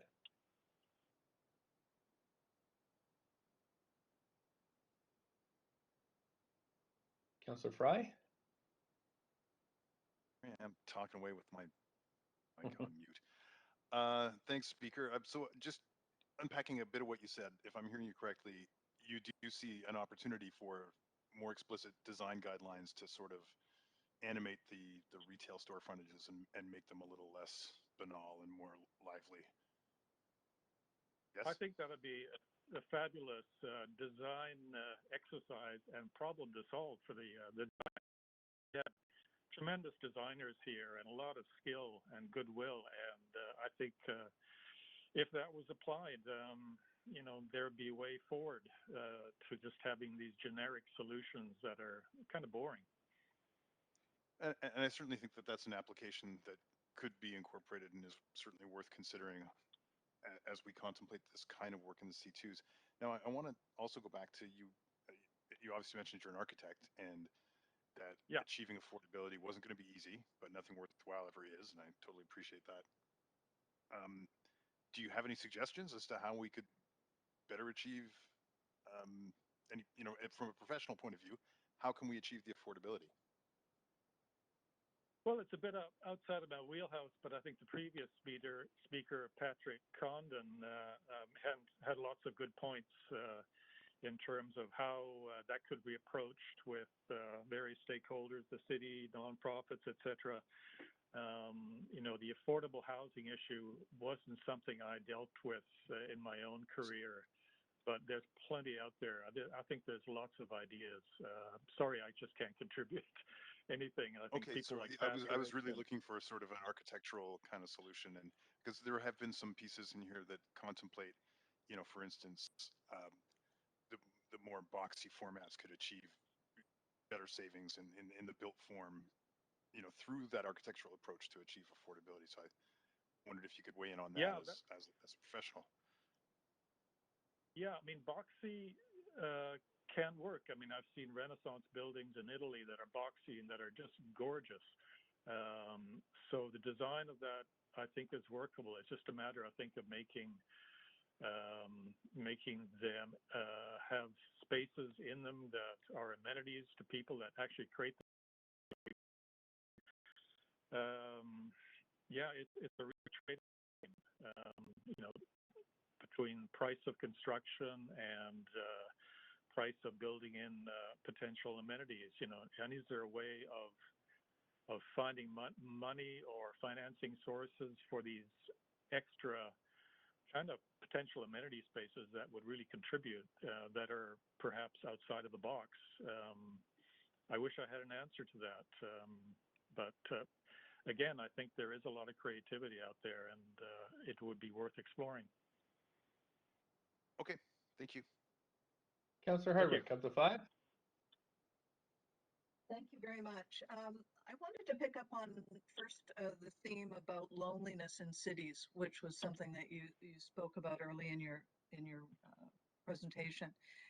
Were you familiar with the Vancouver Foundation's work on urban alienation? I think it was in 2012. in 2017 that looked at the role of housing typology and oriented architecture and its effect on loneliness and sense of community? No, I'm not familiar with that one, but certainly that's something that has been studied and documented in other countries extensively. It's fairly well documented. I mean, I'm glad to hear that Vancouver has done a study as well. Was the Vancouver Foundation actually, and was something that came up recently in the context of False Creek South, but really talking about urban alienation and loneliness as being affected by housing typology. As an architect, I thought you might have some sensitivity to that.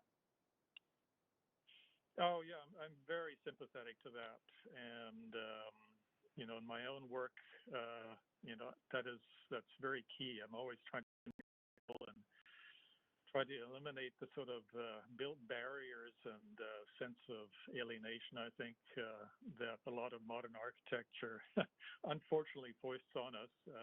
Not all, certainly, but there are some, too many examples of that, I'm afraid. So I think it's a challenge to us as an architectural community to deal with this and not be allured by the sexiness of the latest modernist trend. Let's look at the social cost of some of these things, and what really supports community and people's spirits, rather than something that'll get into the magazines. So tying that back then to the nuance of neighborhoods, as you identified, it's important as we go through an exercise as comprehensive as we're contemplating here to be considering nuance and livability, urban alienation in our approach, and certainly not a one-size-fits-all model, but as you emphasized, nuance. Yeah, I think, with the proposal as it stands, it looks like it's more, it has a bit of a sledgehammer all over the city approach, but I can see it developing more incrementally, and that there wouldn't be long canyons of 5-6-story structures developed. So I hope there would be nuancing of this plan as it develops to avoid all of that. So incrementalism, and do you have any sense of pace of change associated with that incrementalism? Yeah, I'm not sure what the pace needs to be healthy. That's a very good question. I wish I knew. This in terms of incoming population, people needing rental, we do have to move on it. I'm just not sure. Again, that's a bit outside of my wheelhouse. Right. Okay, well, thank you very much. Appreciate your insights. Thank you. Thank you. Thanks. That's it for questions for you. Appreciate you phoning in.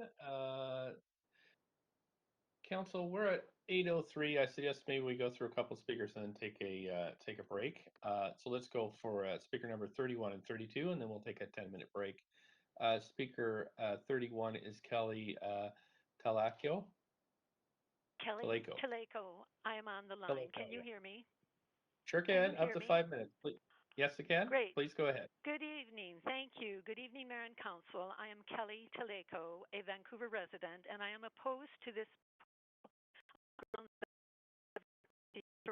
sufficient. Living in a congested area of East Vancouver, I'm very familiar with the routines of rezoning communications, signage at the affected site, and postcard notice to nearby residents. Yet neither of these practices was followed in the lead up to tonight's hearing. When questioned about this in the early October public hearing, planner Edna Cho stated that postcard notice is sent to individual property owners on specific rezonings, but not for citywide rezoning. In other words, if a rezoning affects relatively few people, they are notified by postcard. If it affects a whole lot of people throughout the city, they are not notified. This practice defies logic and common sense. It might even defy common law. I refer you to a memo you as council received on March 31st, 2020 from then City Manager Sadhu Johnston attaching an earlier memo to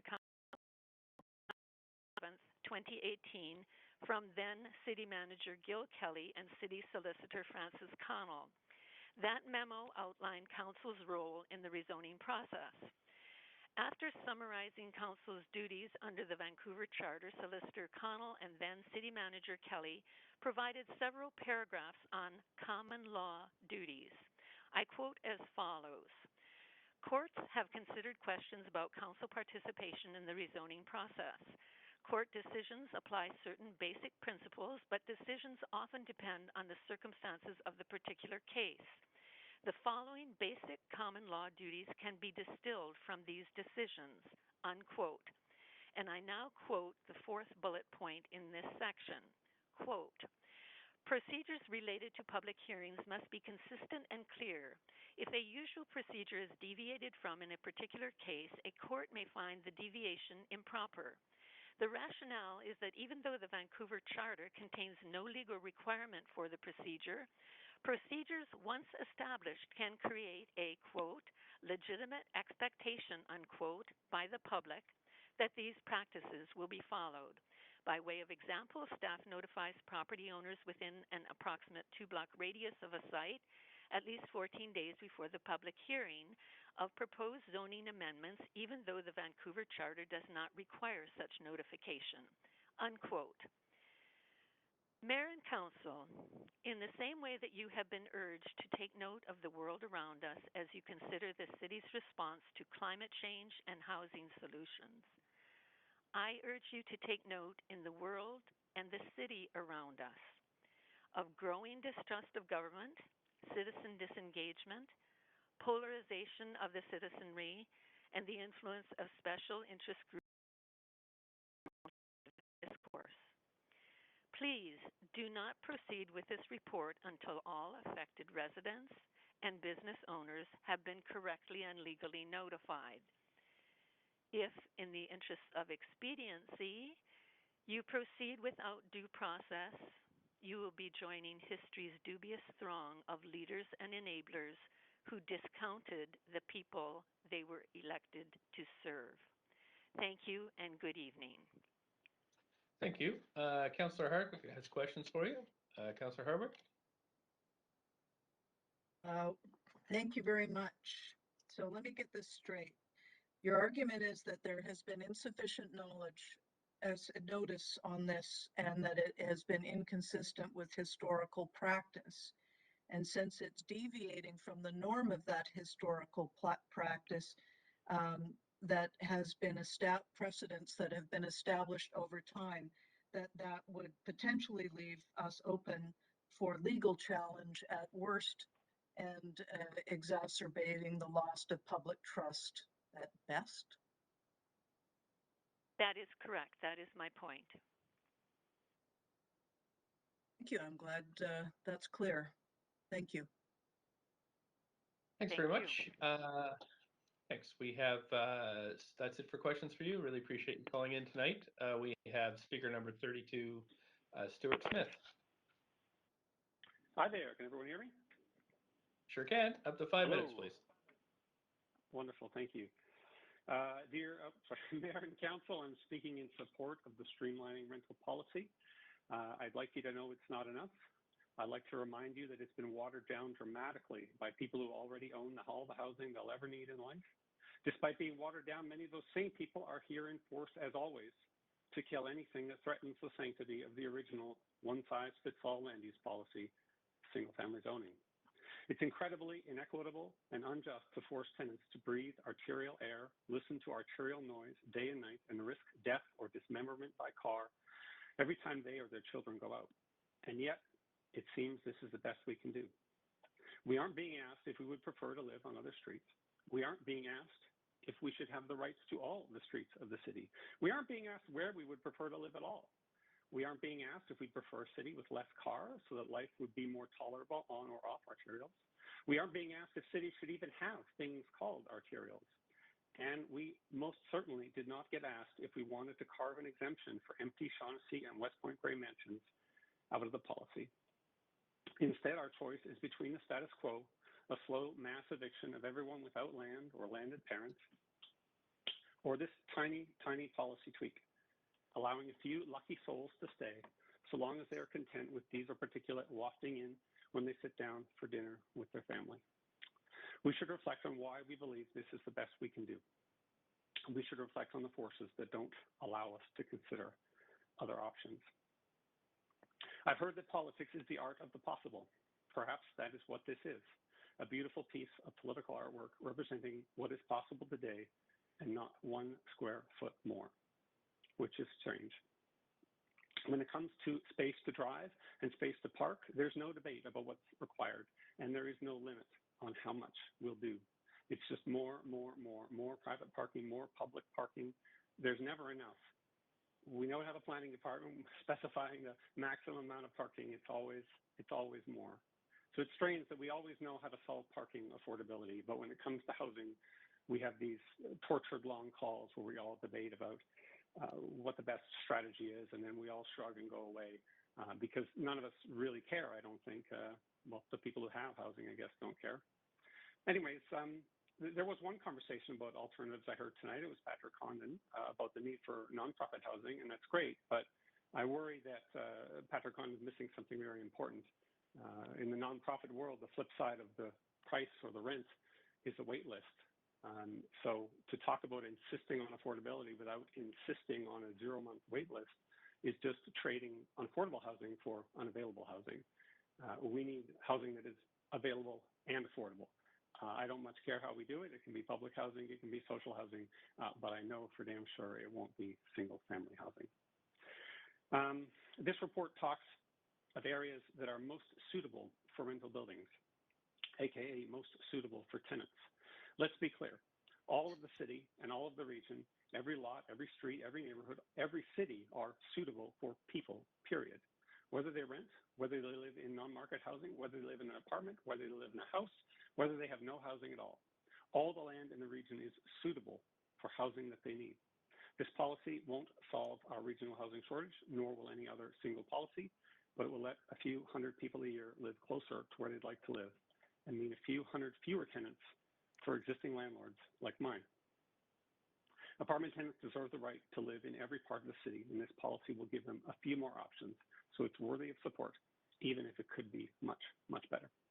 I urge you to support it. Thank you. Thanks for your time this evening. I don't see any questions for you, but want to thank you so much for calling in and your participation. Council, that Stuart Smith was speaker number 32. So as promised, we're going to take a break now. Point of order, Mayor. Yes, go ahead. Yes, thank you. I don't want to ask you to rule on this, but I'm disturbed by the challenge that we did get as a council by the speaker number 31. And I'm wondering if while we're on a break, you could ask for our legal staff to provide us with advice on the challenge that was made to us that based on that memo by the then city manager, Sadie Johnson, December 11th, 2018, on the common law duties in following the procedures of notification on a item referral to public hearing. If you could ask a legal to give us their opinion on whether the speaker was correct in that interpretation, in which case I gather then this public hearing item could be called out of order, or if it is in order, but if they could give us an explanation for why they determined that. Thanks for the question, Councillor Carr. In order to have a point of order considered, you have to name the section of the procedural bylaw or charter that you would like me to rule on. Section 87, A. To quote it, is not compatible with the purposes and objects of the Vancouver Charter, including the good rule and government of the city.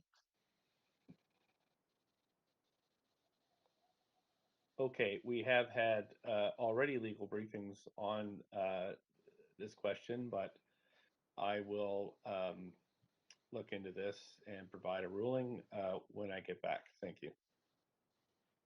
So we'll take a break, Council, and I will talk to Clerk about this. Yeah.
Thanks so much, Council. I see Councillor Carr is present. So I have had a discussion with the city manager and the legal team here at the city. I have recirculated this issue did come up prior to the public hearing. Legal did present a memo to us. I have recirculated that memo for you to look at. But in this case, I've been advised that this council is legally allowed to proceed, has followed all the proper procedures. So I find the hearing in order, and we can continue.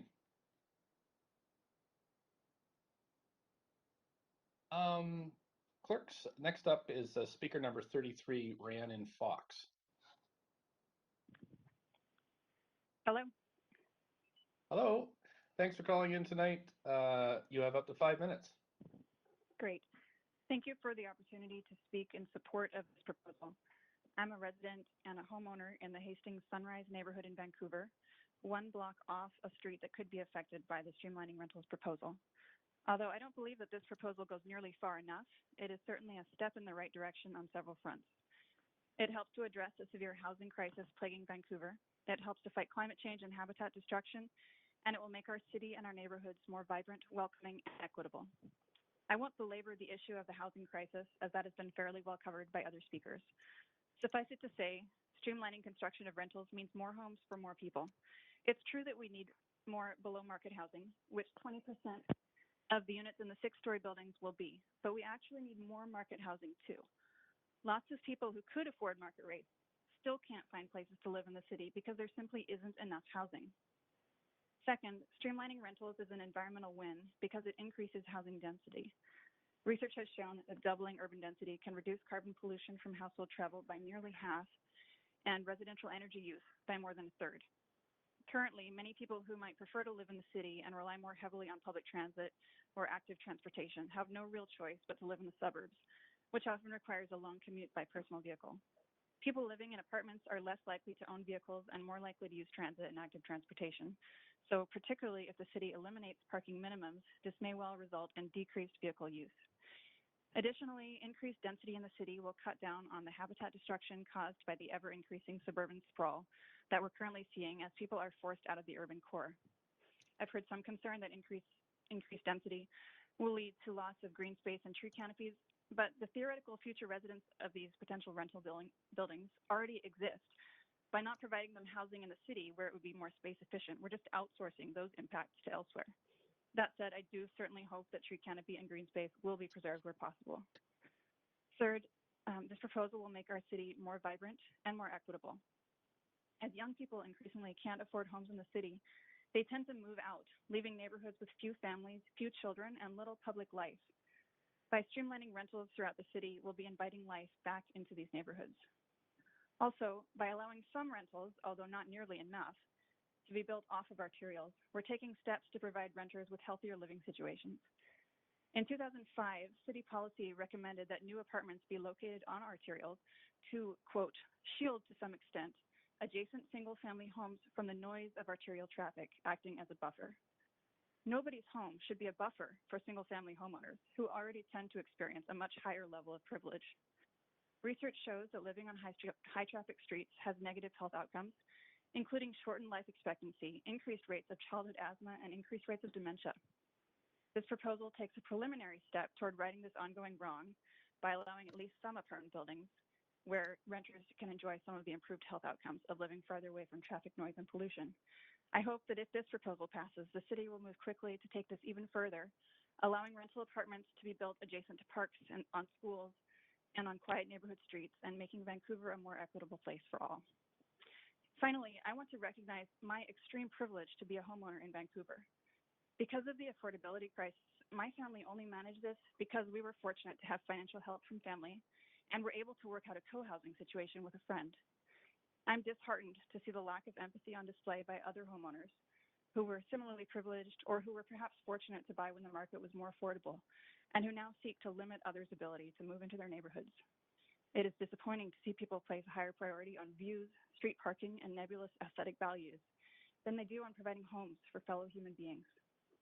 We've heard homeowners complain that they might be forced to move if this proposal passes which of course they wouldn't actually be, if an apartment complex was built next door, ignoring the fact that literally being forced to move is something that happens to renters in Vancouver every single day. Basement apartments may occasionally be more affordable than other options, but they're extremely insecure housing situations.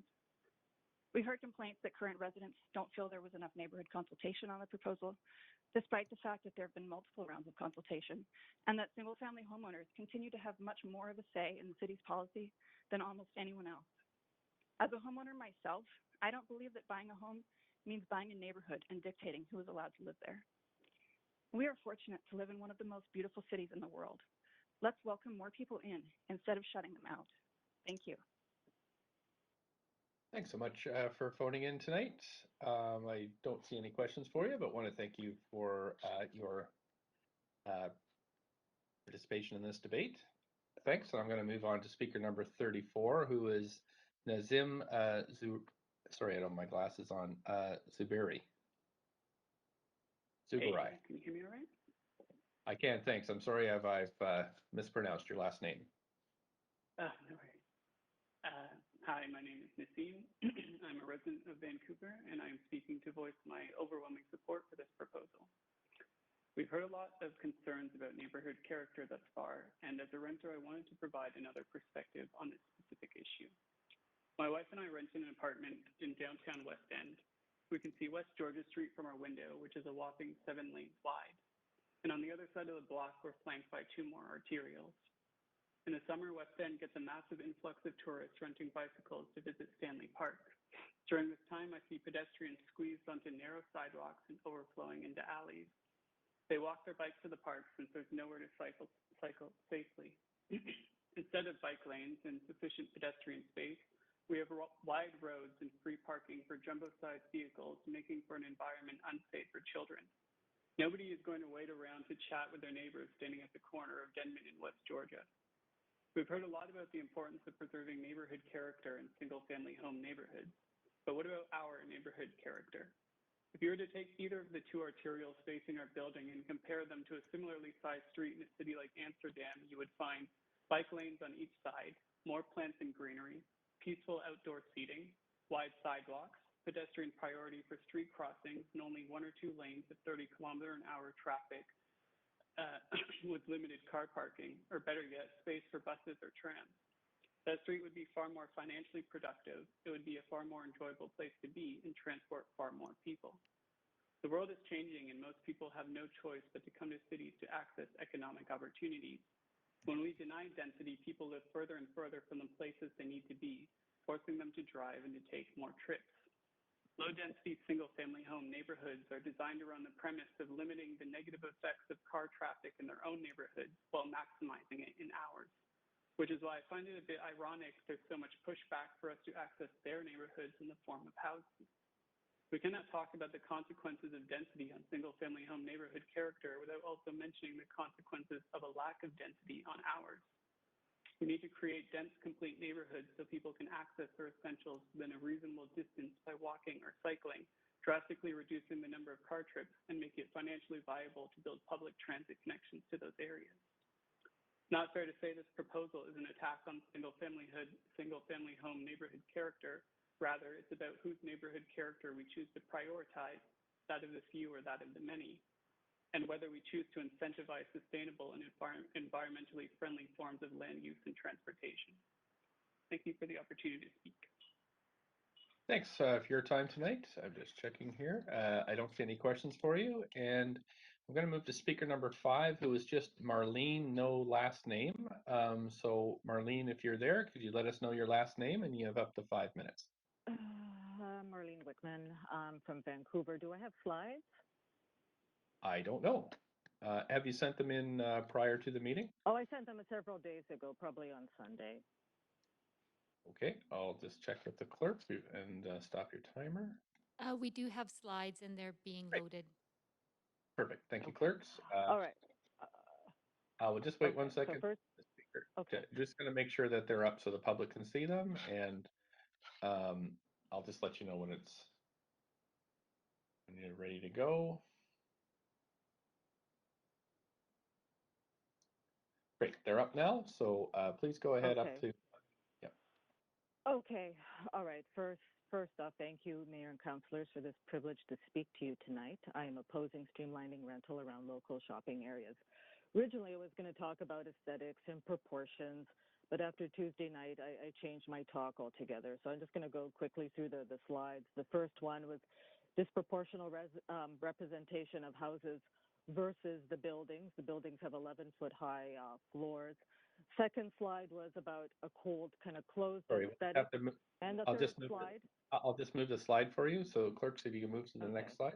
So going from a kind of a cold look, which I don't want more cold-looking buildings in Vancouver, to 3, I had my in-house designer create a nice, warm, and inviting makeover of the building with, trees and food security and socialization, a much happier idea of Vancouver. Now, my new talk. Single-family homes did not cause unaffordability. Poor and ever-changing government policies create crises and unaffordability. I don't want to hear more propaganda from self-declared urban planners, urbanists, sociology students, what have you. From watching and participating in these city public hearings, I've been struck by recurring themes. Democracy and having the right to be an active and vocal participant, having properly supported and well-defined social housing, having security and safety in one's own home. I was moved by the raw and emotional speakers that have been in front of council recently. First, the Falls Creek Co-op owner whose sleepless life was racked with anxiety about her personal future and that of her home. And the second, Timon Stewart, who came here Tuesday night begging for the constitutional right to keep his home that he had sunk all of his soul and money into. His quote, "You're driving thousands of people, and where are they going to? Rentals? Two hardworking people terrified of having the land ripped out from under their feet." Also from Tuesday, I noticed nonprofits asking for government money to get their projects underway. Most compelling was Mr. Mortensen, who actually does not live in Vancouver, a developer of micro-suites, a self-designated expert, stating that townhouses are not profitable, that developers need density, and the government has a lot of money to make this happen. He wants to use the full power of government to make land assemblies. He was so self-assured that this would happen. I had a deja vu. In April this year, there was a public hearing for no consultation on rezoning for 6-story social housing, which passed. Then someone thumped his chest and said, we need 12-story social housing. Then in May, there was a public hearing for no consultation for 12-story social housing, which had 110 speakers, and council rejected it. Then it all became clear to me, and I saw the Vancouver plan. It's not about disproportional 4- to 6-story apartment buildings. It's about rezoning major arterials and off-street areas for 12 or more story housing owned by government and large entities. Land lift is not an issue for them, effectively ripping the land out from under many thousands of single-family homeowners. Coriolis Consulting Corporation on page 240 of the 348-page document stated that 93% of potential lots under this rezoning policy are unlikely to provide greater affordability and still be financially viable for redevelopment. Social housing projects would require significant government subsidy. So single-family home land goes to the government, and single-family home owner pays for the privilege to become a renter with their tax dollars. This doesn't sound like equity, shared prosperity, or climate protection. It sounds like collectivization. I found a wonderful city document called Secured Rental Policy Engagement for Low Density Transition Area, March to October 2020. It had 800 participants, mainly in Kitsilano. They stated that they did not want to live in rental units on busy arterials. They wanted ground living accommodations, preservation of neighborhood character, green space, adequate infrastructure, and affordability. Then on page 18, from the Urban Development Institute Rental Housing Subcommittee, developers assert the need for bolder building heights in the proposed rezoning schedules. Concern regarding the need to submit a pro forma to real estate services in the rezoning process. This requirement increases development timelines for developers. In closing, this says it all. This policy is a Trojan horse to give developers and government free rein all over Vancouver. It's not really about what Vancouver citizens want. Don't pull the land out from under our feet. Still let people keep their homes and not be forced into land assemblies. If you don't have this protection about people's right to own land, I would say do not resuscitate. don't resuscitate this policy. You need to come up with something else. I've got a note. Is my slide 3 showing? Oh, actually, your time is up, but you do have questions from Councillor Dominato and Hardwick. Okay, Councillor wonderful. Go ahead, Councillor Dominato. Yeah, thanks for calling in, Marlene. Appreciate your comments. I just want to clarify a question with you, and it's around one of there's several proposals in this report, but one is around specifically the C2 commercial areas and on arterials of just streamlining the rezoning process for rentals on those blocks. And right now, with the existing zoning, it would be 4-story strata, but otherwise, if you want to have rental, you have to go through a rezoning process, and it takes a lot more time. Do you have concerns with that piece in terms of the streamlining part of that? First off, that attitude of that particular developer, it seemed like, oh, I've got some secret knowledge and I'm, rubbing my hands. I'm so excited to get a hold of some funding. So that was like, whoa, there's stuff here I don't understand, and maybe I should be concerned. The other thing about rentals, I have no problems with rentals. I have one issue about that there's not kind of an overview look of how Vancouver is supposed to look like.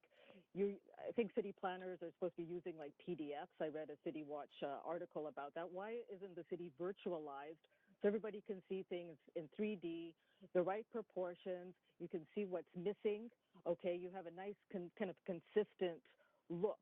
I see that is sort of missing altogether, is figuring out a Vancouver look, making it look nice, making it look good for business. Even if you had film industry, that they know where you have, to advertise for where to film things. You could even make a Vancouver, I don't know, video game, whatever. Okay, your technology of actually assessing the city and where development should be and how it should look, it's kind of missing. Okay. Now, in terms of rental, I wouldn't just broadly change the zoning like this, because you're going to create land assembly fighting amongst people. You look at, okay, this is sort of an area that's got kind of like decay and could be like a natural for more organic development, okay, because this is what things happen. Something interesting happens in the area, there's new jobs, development is attracted there. So you figure out organic development there. There's going to be certain areas which obviously will be a highlight area, and you don't need to have like a 4 to 6 story rental. You could have a much taller rental, but you have to figure out your proportions around it so that it's a good look and it's usable. So can I just stop you there for ahead. 1 second, because I just really want to clarify the question I'm asking is in our commercial areas on these major arterials. So I'll take Hastings as an example because it's near me, where you with the existing zoning you could do strata, and there are some strata builds, but if you wanted to do rental, you have to go through a rezoning process, and it takes a lot of time. And there have been some, and they're 6 stories, and they include retail at the bottom to help add vitality to the street. Do you have objections to that component of this report? Okay. Now, I think you still need to have some community kind of like input, but there should be kind of like a plan so people kind of know what's kind of happening, as opposed to randomly kind of in a block you decide to build something that doesn't really fit, or it's not the best way to do it. Okay, because this, you could have all kinds of random appearing buildings, and it's not a very pleasant thing to look at. Okay, just with I had the slide one about this mega-sized house that's almost the size of a 4-story building. That's not correct. You still have to have kind of a visually pleasing look. All right, things have to kind of look like they're placed properly, and not just like stuck in the middle without support around it. You understand? You're having a shopping district. There has to be some type of planning that it's a proper shopping district. It can't look random. Yeah, I appreciate that, and I thanks for clarifying that. I think I'm probably over my time. Thank you. Yeah. Councillor Hardwick, you're up next. Sorry, just looking for that mute button. I really just wanted to clarify, did you make those slides available to council, and was there a written accompaniment to it? Oh, no, I didn't have a write-up I didn't submit a write-up for that. I did have more about, originally was about aesthetics and like proportions. But, from after, the Tuesday, listening to what was kind of going on, I thought, oh, probably there's going to be a lot of people talking about aesthetics. All right. And, that thing kind of came out as an oddity, and probably if I don't say it, no one else is going to bring it up. But, it does, say in that 348-page document that probably, this is not going to be, that good of a deal for most developers. And even I remember, like, on the Tuesday night, even one of the city staff was saying that, probably more like a mom and pop organization would go for this policy. But then all these other people started saying, well, we have nonprofits and we want to get government money, and I develop for nonprofits and I would like government money, and think, okay, that's a different perspective than the city staff saying, well, probably mom and pop shops would like to develop whatever 2 or 3 houses together and, create a business or an apartment complex.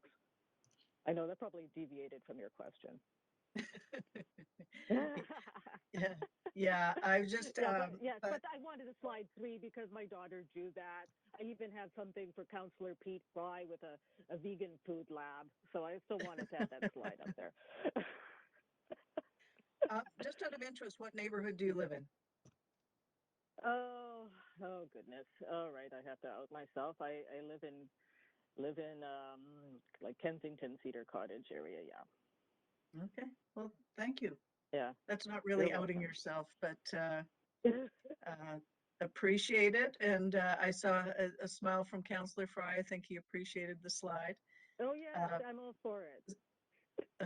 So thank you very much for calling in. Thank you. Take Thank care. you. Okay. All right. Take care. Thanks Bye. so much. Moving on to speaker number 36, John Stovall. Good evening, Mayor and Council. Can you hear me? Sure can. Up to 5 minutes, please. Yeah. Okay. Yeah. Thank you. So I'm John Stovall. I'm here in 2 roles. I'm the chair of UDI, Urban Development Institute. I'm also president of Reliance Properties, and we're a rental developer, condominium and rental developer in Vancouver. Manage hundreds of rental units and have built hundreds of rental units in the city. Very supportive of this policy. I think it's the least we can do. I think it's one of many to come much larger steps that are going to need to be made by this and future councils to address housing supply and affordability. So strongly in support, even though ourselves at Reliance do not have any C2 projects that would be moving forward under this policy. We do have hundreds of other rental units that are held up by the Broadway Corridor Plan, but that's a conversation for another day. So I really think that, again, this is the least we can do. This policy has been around since 2019. It was initiated by council over an overarching 10-year housing plan.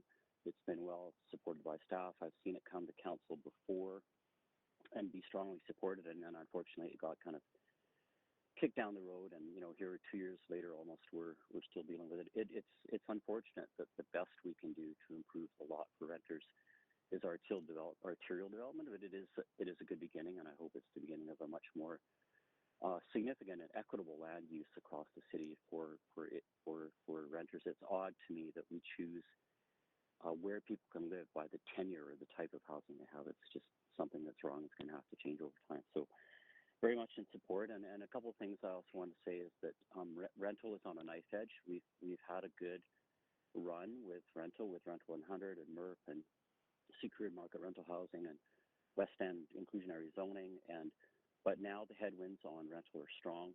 Wood frame construction costs have risen dramatically.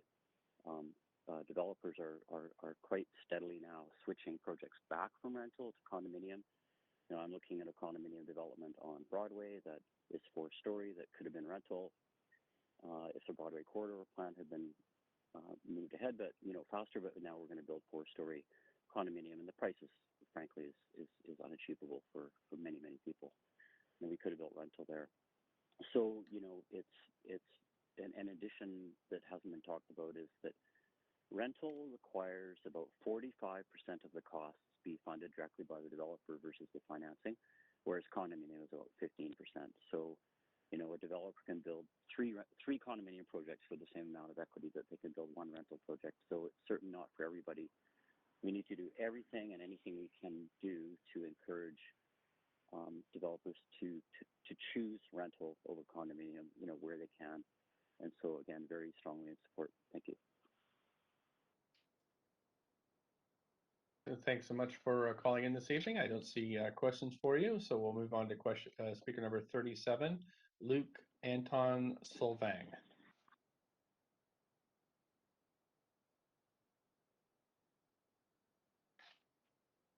Not on the line, Mayor Stewart, and not in person tonight.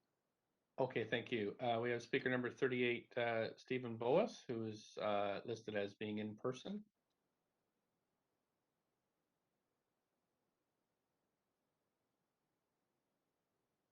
Clerk, so do we have Stephen Boas there? Yes, we do. He's just setting up and will be Thank ready you. momentarily. Great, thanks so much.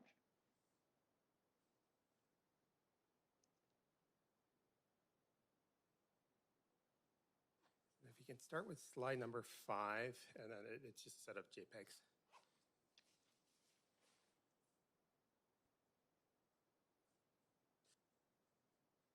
Okay, clerks, I'm... Or make it 6. We got the right slide? Okay, that's fine. One of them, 6 or 7. Okay, hello, my name's Stephen Boas, and I live in Grandview Woodland. I'm a renter.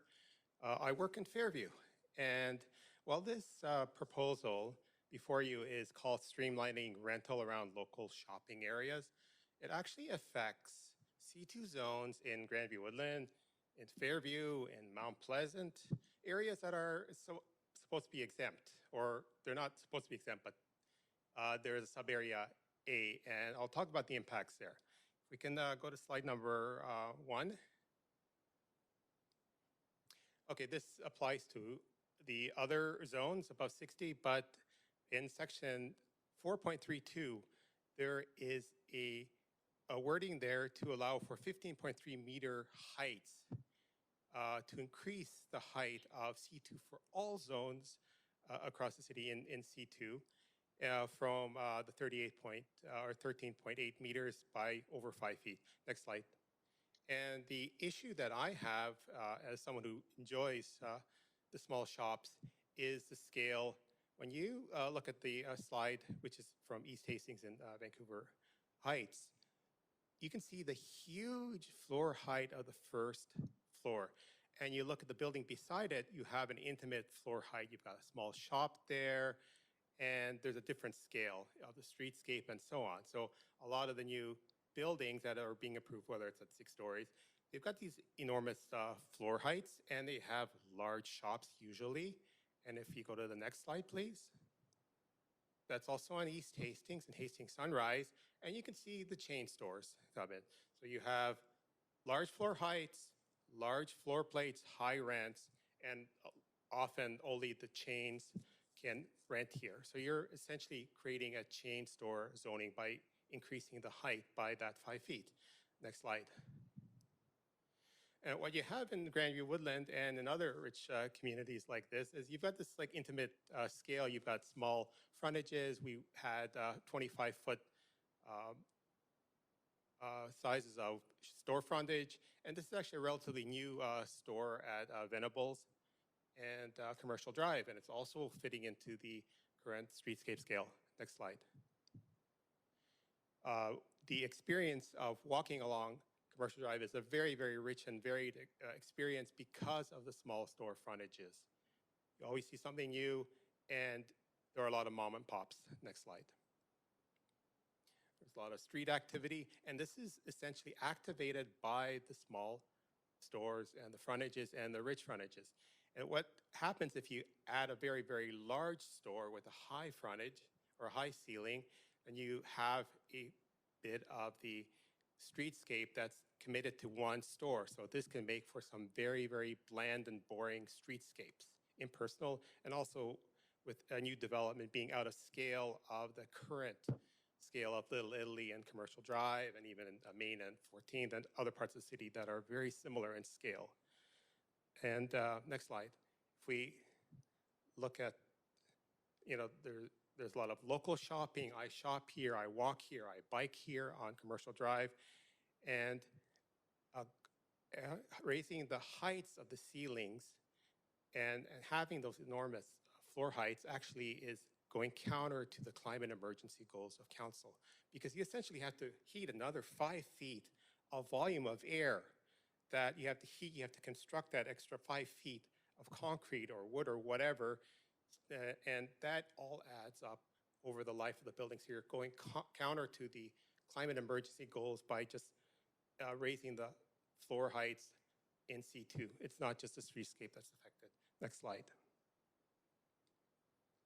And as I'm saying, there's so much there that's going on. So I'm going to ask council if you could please consider not changing the C2 zoning to keep the 45-foot maximum height, not to allow the 50 feet, and strike section 4.32 as well as the figure 3, which is a new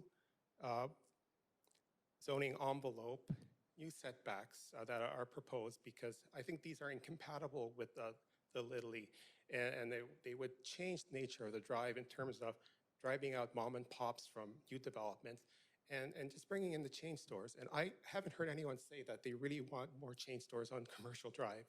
So thank you for listening, and if you can advance a few more slides, just go through them very quickly. I'd appreciate it. Thank you. You're at 5 minutes. Thank you so much for calling in tonight. And Councillor Fry has a question for you. Councillor Fry. Go back one. Yeah. Thanks, Steve. Just to clarify, the Commercial Drive isn't being contemplated in this policy. It's actually excluded. Yeah, it's covered by the sub-area A and the changes in height from 45 to 50 feet by allowing I believe the drive is excluded, but I do take your point about the narrower store frontages and stuff. So is your issue really just like the store frontage, or is it also the height? Well, they're kind of combined. They're kind of combined because you see, if you give the extra height, then you can actually like you've got a slight slope on the drive normally going up or down. And if you have the small store frontages, you can start a little bit lower on one end and go a tiny bit higher on the other end, and then split it up where you're entering the shops. And when you do one large floor or one large frontage, you have one entry point, and that kind of has to be at grade, so that kind of necessitates the higher ceiling. So they go together in terms of urban design, but I think that the smaller store frontages help prevent the high ceilings, and also the scale of a store. You know, if you've got 25 feet in width, you've got a high ceiling, it doesn't really feel good. I suppose I'm prejudiced by my own environment, where we have 25-foot lots here in Chinatown on the downtown east side, and they go plenty higher than 3.5. But I do appreciate the context around the store width frontages. So thanks. Yeah, and Councillor Fry, I think the context in Little Italy and Commercial Drive might be a little bit different in terms of what's there existing, and if you redevelop some of the lots under C2, if you change the C2, then anything new would fit differently in the current context if you raise the heights. Sure.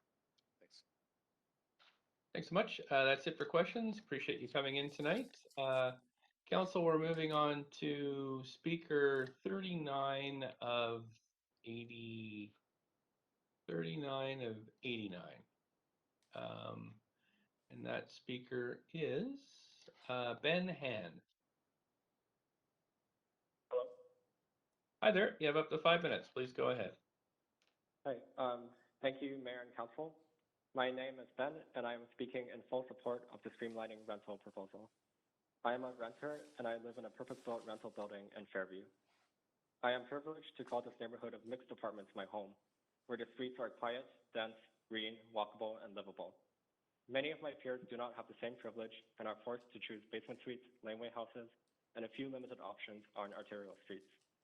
My neighborhood of 2, 3, 4, and 12-story apartments is home to both renters and owners, home to an abundance of trees and greenery, and a place where residents gather for community events over the summer, such as ice cream social gatherings. My neighborhood is zoned quite quickly in the 1950s for density, and today it is home to a beloved mix of small apartments, heritage homes, townhouses, medium-sized apartments, 12-story apartments that residents share and call home. I bring up my neighborhood because density and livability are not contradictory. Density and greenery are not contradictory either. Some people may have the impression that rental apartments will take away from the quiet peace and greenery of single-family neighborhoods. However, walk down Fairview at night and you will notice that these rental apartment streets, when placed 1 block away from arterial streets, are just as quiet and peaceful as current single-family neighborhoods. As I am speaking, I am able to look out to the tall yellowwood, ash, fir, and maple trees planted by the people who built these original apartments. I spoke to a resident over the summer who moved into an apartment across my street 15 years ago. He told me that the maple trees were only small saplings when he first moved into the apartment, and now they are tall canopies. Our cities grow and change, and if dense mixed neighborhoods are allowed to grow as well, they can become just as livable, green, and full of character as current single-family neighborhoods. Finally, I no longer want to see my fellow community members confined to basement units, laneway suites, or fee rental options on arterial roads. And that is why I urge Council to adopt the plan and take it further. Allow rental buildings on both arterial roads and also on quiet streets. As mentioned by previous speakers, this policy is the bare minimum we can do to bring us closer to an equitable future, where residents have affordable rental options to choose from. We have so much more work to do, and opposing this bare minimum policy will only delay the important work that needs to come.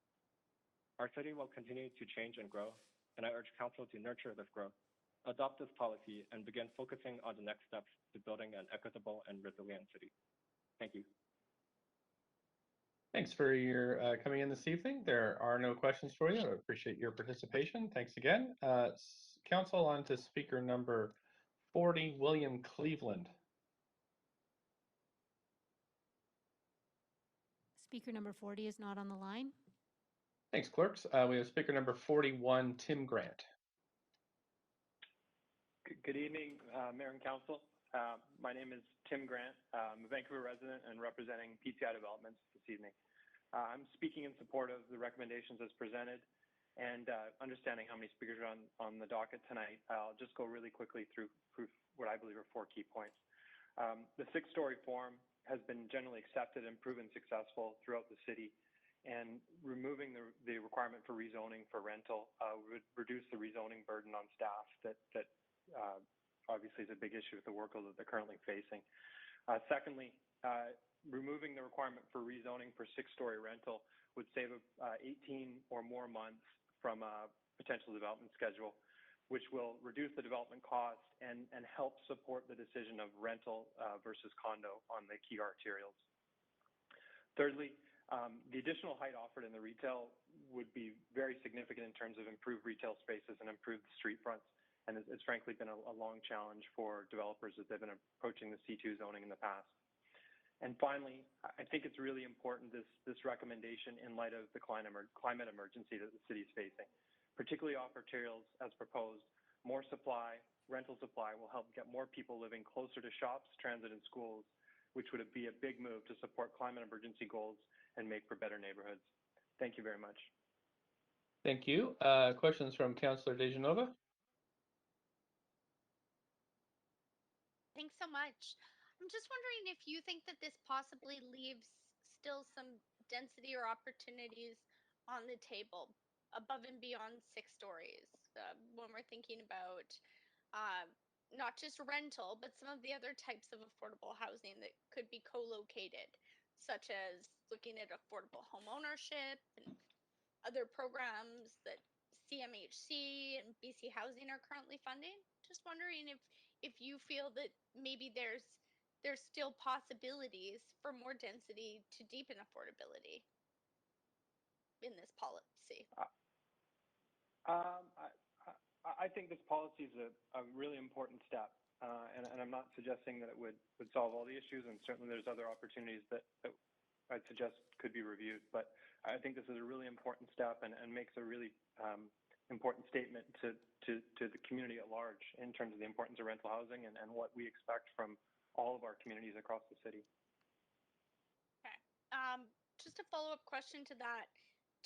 I appreciate what you're saying. I suppose that if we're only looking at this in the context of streamlining rental housing and specific types of built form, it goes beyond the land economics. It's looking at what programs federally and provincially are currently on the table.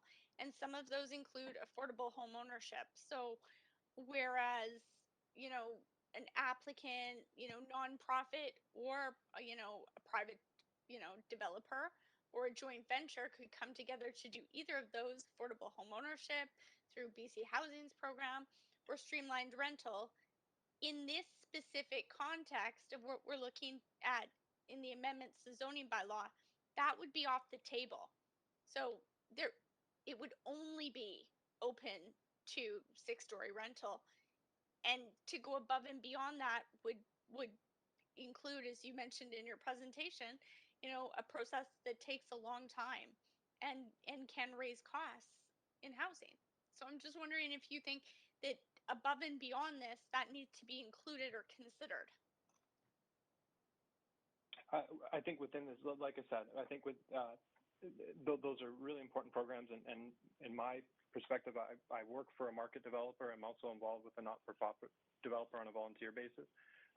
Moving this policy through is not going to stop either of those groups from considering opportunities for bigger moves, be it through affordable home ownership or working through the available government programs. I don't think passing this policy is going to be done at the expense of considering those other different opportunities.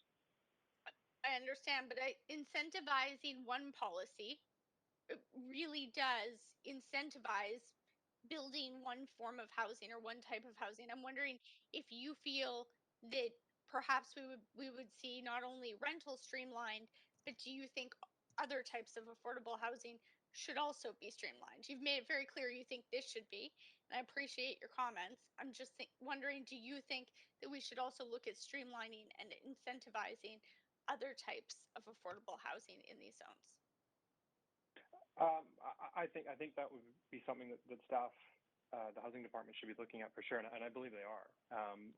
So I think subsequent to this and going forward, I think that always should be a consideration. Thanks so much. Really appreciate your presentation. Thank you, Councillor Fry. Thanks. Hi, Tim. I wanted to drill in a bit on the C2s, and we've heard a couple of speakers, and I've had some thoughtful correspondence with some architect types around lot width and maintaining that sort of retail, lively retail sort of variety. In your experience, can you make these pencil out on, does it need to be a big lot assembly or multiple lot assembly? Can you make a 6-story C2 work on a 50-foot lot or even a 100-foot lot? Good question. I mean, to be frank, I mean, my experience with the C2 and the 6-story rental has really been East Hastings and Castle, a building we built called Castle, and that was built about 3 years ago, and I think it's been really successful. That was a larger lot. It was about a 20,000 square foot lot, so probably more in that 120, 150 foot range. We do have a rezoning proposal in for another 6-story building at Hastings and Kootenay, right adjacent to Kootenay bus loop. That is a smaller lot, and off the top of my head, I can't tell you exactly how wide it is, but it's a smaller lot and would yield about 55 rental homes as opposed to the Castle building, which is about 94, each of which would have ground floor retail. So that's kind of, I guess, the limit of, we haven't looked at doing on a smaller lot than the one at Kootenay, but we certainly believe we have a good project proposed on that lot size.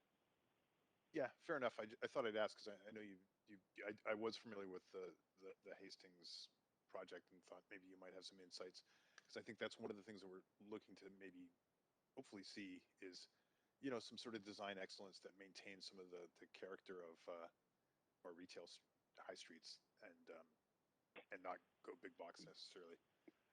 But yeah, that's great. Five, Thanks.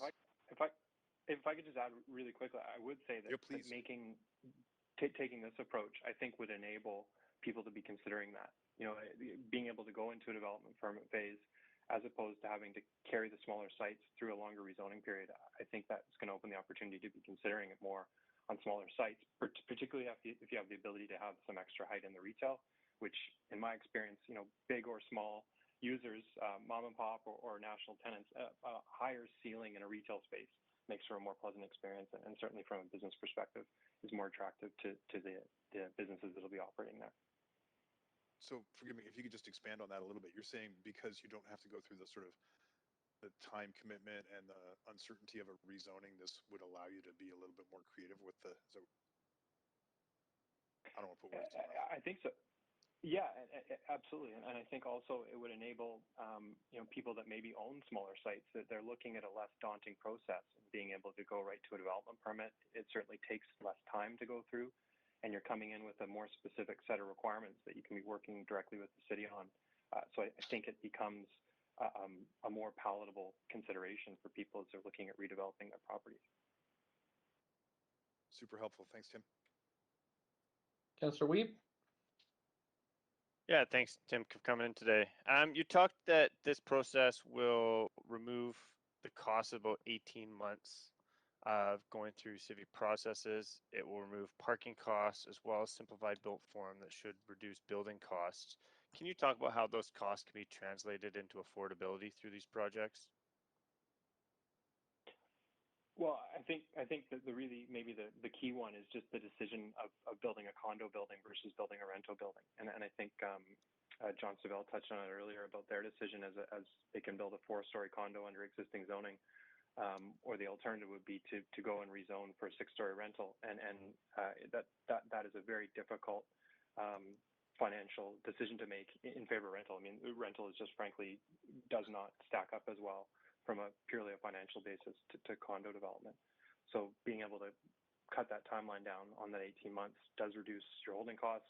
Being able to not go through a rezoning process and all the different inputs that entails does help cost, and ultimately that could drive a greater level of affordability, or at least make a greater level of affordability feasible from a development perspective. Okay, so if 6-story rentals like you talked about, the one on Caslo, were able to pencil in previously, why, if we are reducing the costs, how come the performance can't deliver a CAC target contribution or a guaranteed affordability?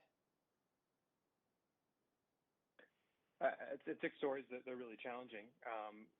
And I would, I guess going to our Hastings and Kootenay example, we do have 2 more MERP projects that are under construction across the street. And those are 14-story projects that have 20% guaranteed for moderate incomes or secured for moderate incomes. So that additional density is really what made those affordability targets possible relative to a 6-story market rental building.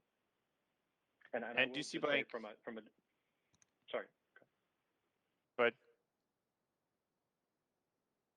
I was just going to say that a 6-story market rental is still very, very difficult to make work, and in today's environment, particularly with the prospect of, the realization of increased construction costs, and the prospects of interest rates starting to move up again. It's a very challenging thing to make work. So we're still really on kind of the edge of the projects being able to move ahead or not with rental construction. okay, one of the biggest inputs for some of these projects to show their viability would be the land costs. And we've heard that land costs should not increase, or land valuation shouldn't increase. And as this is a pretty broad policy across the city, do you believe that the land values will stay at the rate they are at single family home rates? And do you think that would reduce the price for these projects, recognizing that we're opening up a lot more of the city to these type of projects? I can't really comment too much on the land values in the single family neighborhoods. Frankly, that's not something we have a ton of experience with. But in my experience, I don't think we've seen the land values increase dramatically because of these rental only oriented proposals. So I don't believe it would make land values change dramatically. I think the benefit is going to be it's going to able to have more people moving into neighborhoods and experience things throughout the city. So from your point of view, when you are doing land assemblies, you aren't seeing people looking for an 800,000 plus increase on land valuations, recognizing that they know that their property is in an area that can be assembled for this type of use. I'm not sure. I'm not familiar with the $800,000 example. So That I'm was not just really a sure if I comment. can Someone today said that we had a project and the properties nearby, or each one of the projects in that land assembly got an 800,000 once we approved the policy. So I'm just wondering, is that something from your professional point of view that you have seen in the market or not? That's something I've not observed directly. Like I said, I don't spend a lot of time on single family assemblies or anything like that, so I can't initially comment. I appreciate your comments today. Thank you very much. Thanks, Councillor Swanson. Up to 5 minutes. Yeah, so if you were taking advantage of this rezoning as a builder, would you build any of the so-called affordable rentals? That I think that's about $1,100 for a bachelor, $1,100 a month. Would you build any of those, or would you just stick with the market rental? My understanding of the recommendation being presented tonight is it's about market rental, and that would be our approach. And certainly on a 6-story proposal on a C2 zone, at least the ones that we're involved in, we could not accommodate a moderate income unit or anything like that. Those type of restrictions are very hard, in our opinion, impossible to make work at these densities right now. Okay, thank you. Thanks so much. That's it for questions. Appreciate you calling in tonight. Council, before I call the next speaker, I'll just alert you that I have asked the clerk to ask for an extra day for us to extend this public hearing. We are already scheduled to go November 9th from 6 till 10 p.m. But as we only have a half an hour left in this meeting, as we've gone through 2 meetings and we're not quite halfway through our speakers list, I've asked for 2 additional evenings. So I'll just let you know the second date when the clerks have found one. And we have speaker number 42, Joan Bunn. Hello. Hi there, up to 5 minutes, Hello? please. Hi there, Okay. up to 5 minutes, Okay. please. Hi, thanks. My speech got a bit garbled by some problems with my computer, so I'll do my best. I'm the sort of person who thinks twice before throwing out even a pair of old socks. I really hate waste. I walk through my neighborhood and imagine these sturdy, strong, often beautifully colored or admirably designed houses with usually several suites inside smashed down by noxious machines leveling it and wrecking the houses and gardens that could have lasted many more decades. This feels like an environmental crime. Today I read through all the 500 plus oppose and support submissions. It was clear that many writers, especially those on the support side, did not clearly differentiate between the policies for commercial and residential streets. This was not their fault. The city should never have bundled these 2 proposals together. Many writers didn't realize that plans they were supporting might result in more new housing actually on arterial, which they expressly did not want, than off, or that off arterials meant really just around the corner from arterials. Many of the opposed letters, on the other hand, were specific to their own neighborhoods or those they knew well, which I felt made them more useful as letters to council. They talked about how much they love their diverse neighborhoods, most with a mixture of renters and owners. Notably on the off-arterial streets, most of the population seems to be renters. That's the off-arterials as defined in this submission, in this program. The proposals for off-arterials will actually affect renters disproportionately and will tend to displace many renters who are very happy with the houses or portions of houses they live in. I implore you to insist on more creative, less destructive solutions. Many of the homes along nearby streets targeted for zoning changes have been greatly upgraded, rebuilt, or replaced in recent years. These are mostly not worn-out neighborhoods. They are thriving. It is irresponsible to have them destroyed for what may turn out to be less durable, less livable buildings. People are understandably urgently hoping to live somewhere better than noisy streets or faulty, inadequate buildings. I don't blame them, but I feel this proposal will not do it. It will not provide the kind of housing many people want, such as co-ops, townhouses, or small, more neighborhood-friendly apartments that many people had hoped for. Townhouses and co-ops were excluded by a planner who spoke November 2nd. They wouldn't fit in the plan. People actually want housing deeper into the neighborhoods, further from these streets. This is very apparent from the frequent mention of frustration from noise and uninviting streets.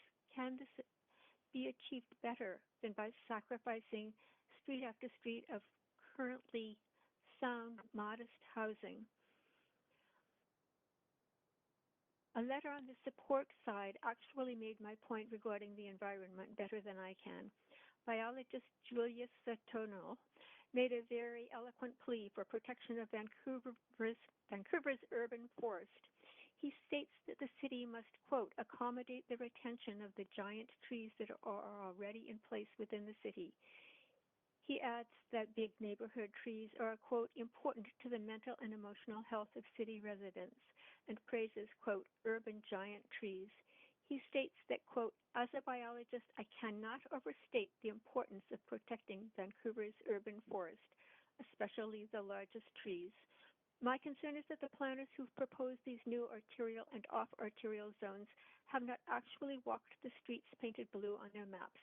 For instance, 10th Avenue from Alma to McDonald near my home is filled with dozens of large or very sizable trees. They're in front yards, backyards, as well as the street trees, producing exactly the leafiness so often mentioned as desirable. There are many conifers of great height and a wide variety by the trees. Plus the crowning glory of that street, a colonnade of towering catalpas flowering in the spring, full of fluttering green leaves all summer and gold and yellow in the fall. It's not known how much damage to them may happen from housing closer to the street and all the digging that will be involved. The city has done no investigation at all and no tally of the number of trees on private property which will be lost throughout Vancouver. The plan will sacrifice too Thank many you so much. Oh, that's We're it. just at the 5 minutes. Thank you so much for your presentation this evening. There are no questions, so I'll move on to the next speaker. Thank you. Okay, thank you. We have Brian Cawley, speaker number 43.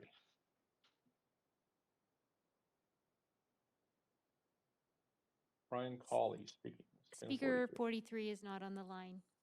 Thanks very much. We have Bill Thielman, speaker number 44. Thank you, Mayor Stewart and Council.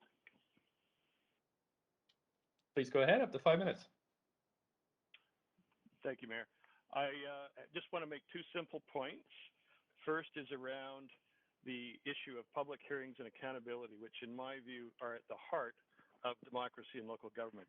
And I'm concerned once again, I think this is the third time I've spoken to Council this year, about the possibility of losing public hearings where city councillors and the mayor can be held accountable for their votes, can be heard, can make their views known on what affects their neighborhood and their city. And I think the loss of that is extremely important, and I'm very, very concerned about that once again. Second point, very simply, 6-story buildings in neighborhoods zoned right now for 4 stories is simply wrong and unfair without at least a public hearing and a public vote to hold council members accountable. The shading and the view blockage are significant changes to what homeowners understood when they bought their property or renters decided when they rented their homes.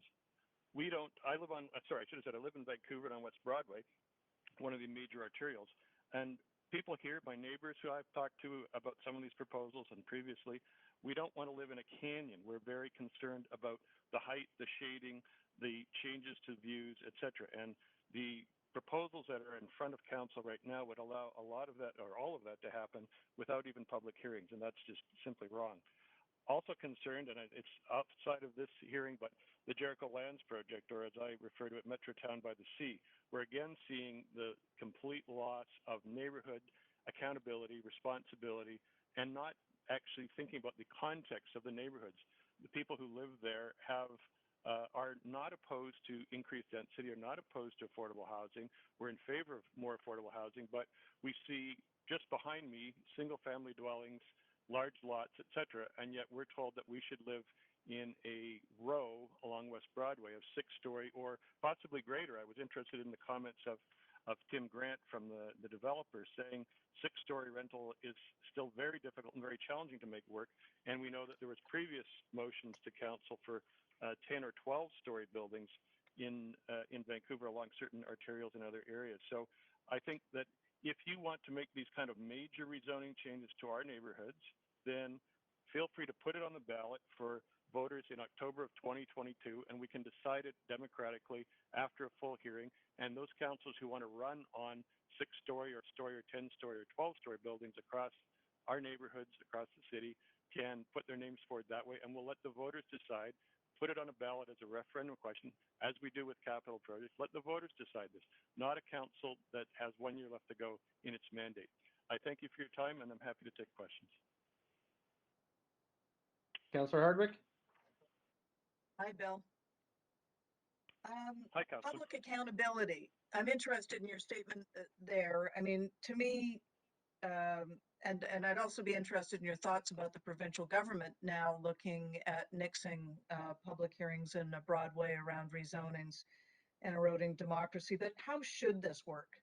I mean, we're listening again, going through large numbers of people coming to speak, and there's a big difference between what we hear from residents versus people that are directly or indirectly in the property development industry. So what do we do to restore trust and public accountability from your perspective? Well, thank you for the question, Councillor. I think that what we need, these public hearings are basically as I said, at the heart of democracy. And this is as flawed and as challenging. And look, I should have said at the beginning, I appreciate every councillor and the mayor's time sitting here listening to a lot of speakers, once again, as you are ought to do. But that is essential to our democracy, number one. Number two, there is an imbalance here where many of the speakers tonight and at previous hearings and probably the next hearing will be people who are paid to be there on behalf of the development industry, developers, and there's nothing wrong with that. I've worked with developers. I have no problem there. But we don't get to hear many speakers have not been able to attend tonight because they planned their evening around the previous hearing and were not able to attend tonight. And I just, by good luck, have been able to be here tonight and speak to you at the last moment.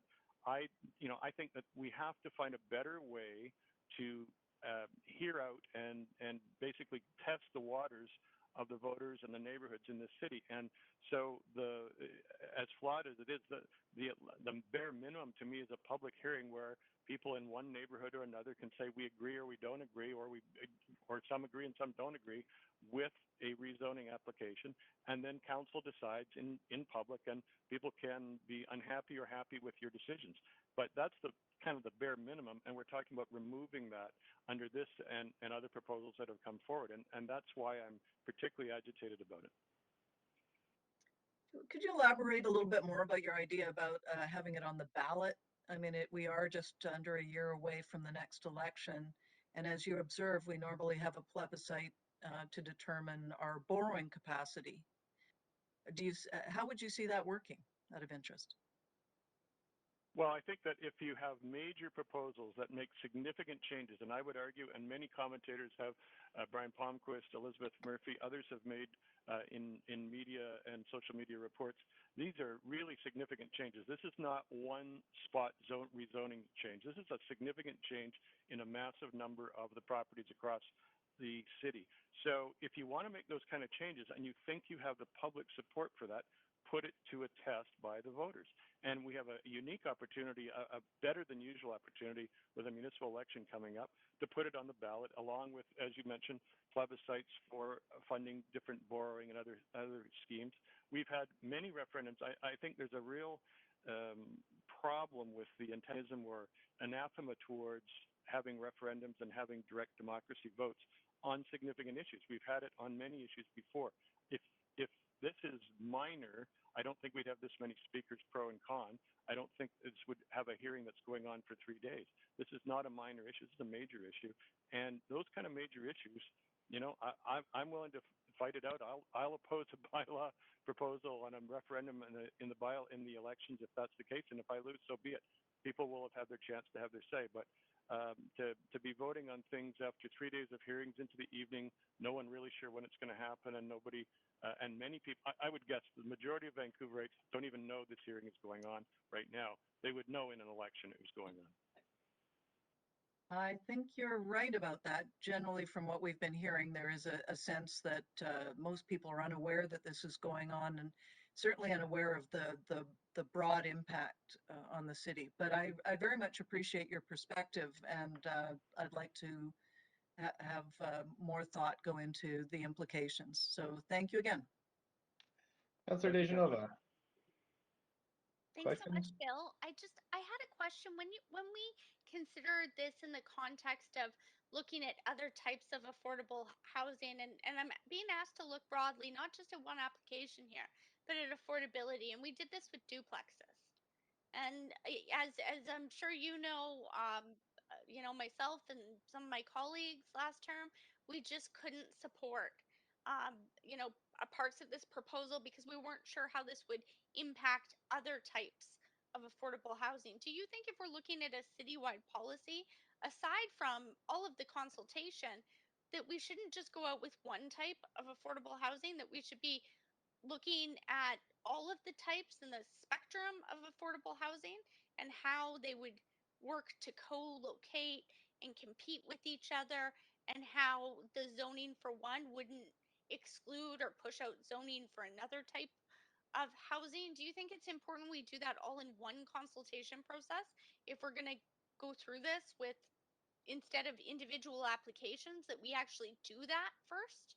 Not just for Well, I don't streamlining think that. rental, but streamlining all of it?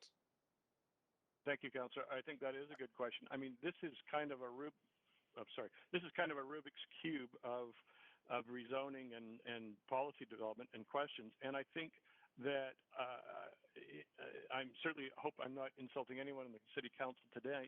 Say that this is very complicated, very complex, and I think for the average voter, average resident, whether they be a homeowner or a renter, it's even more complicated. So I think that the more information and the more knowledge people can have on these issues, the better off we will all be, and you will be in making decisions on City Council, and we will be as voters and residents here, because this is not simple stuff. And I can honestly say, and I think some of the questions we've heard from various councillors tonight, or as much as I've been able to hear, is that this is extremely complicated, and you move one piece in this puzzle and things change dramatically. So I think the more comprehensive we can be, also the more comprehensive the consultation can be, the better off we would be. Okay.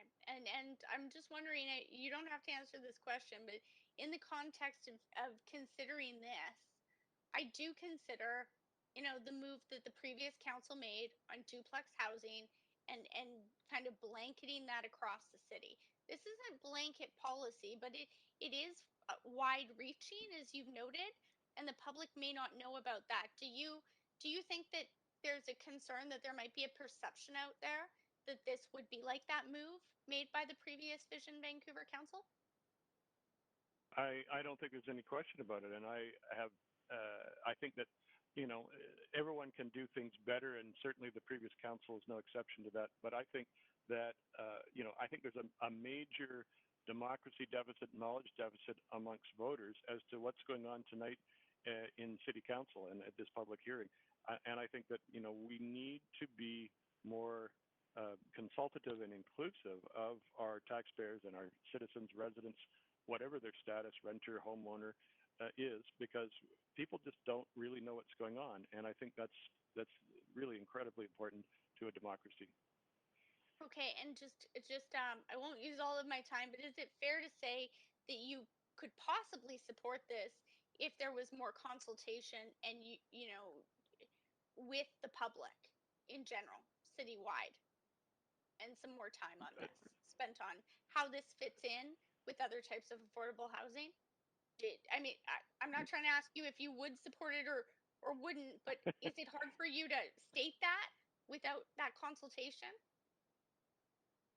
No, I don't find it hard at all. I have a problem, and people can say you're a NIMBY or whatever, but I don't want to live in shadows and in shade on the building where I live, a forced building, which was the rules when I bought it, as it was for everyone else that lives here. And I think other people in our neighborhood would say the same thing. If you want to change it, then there's, I mean, I could be on the losing side of that.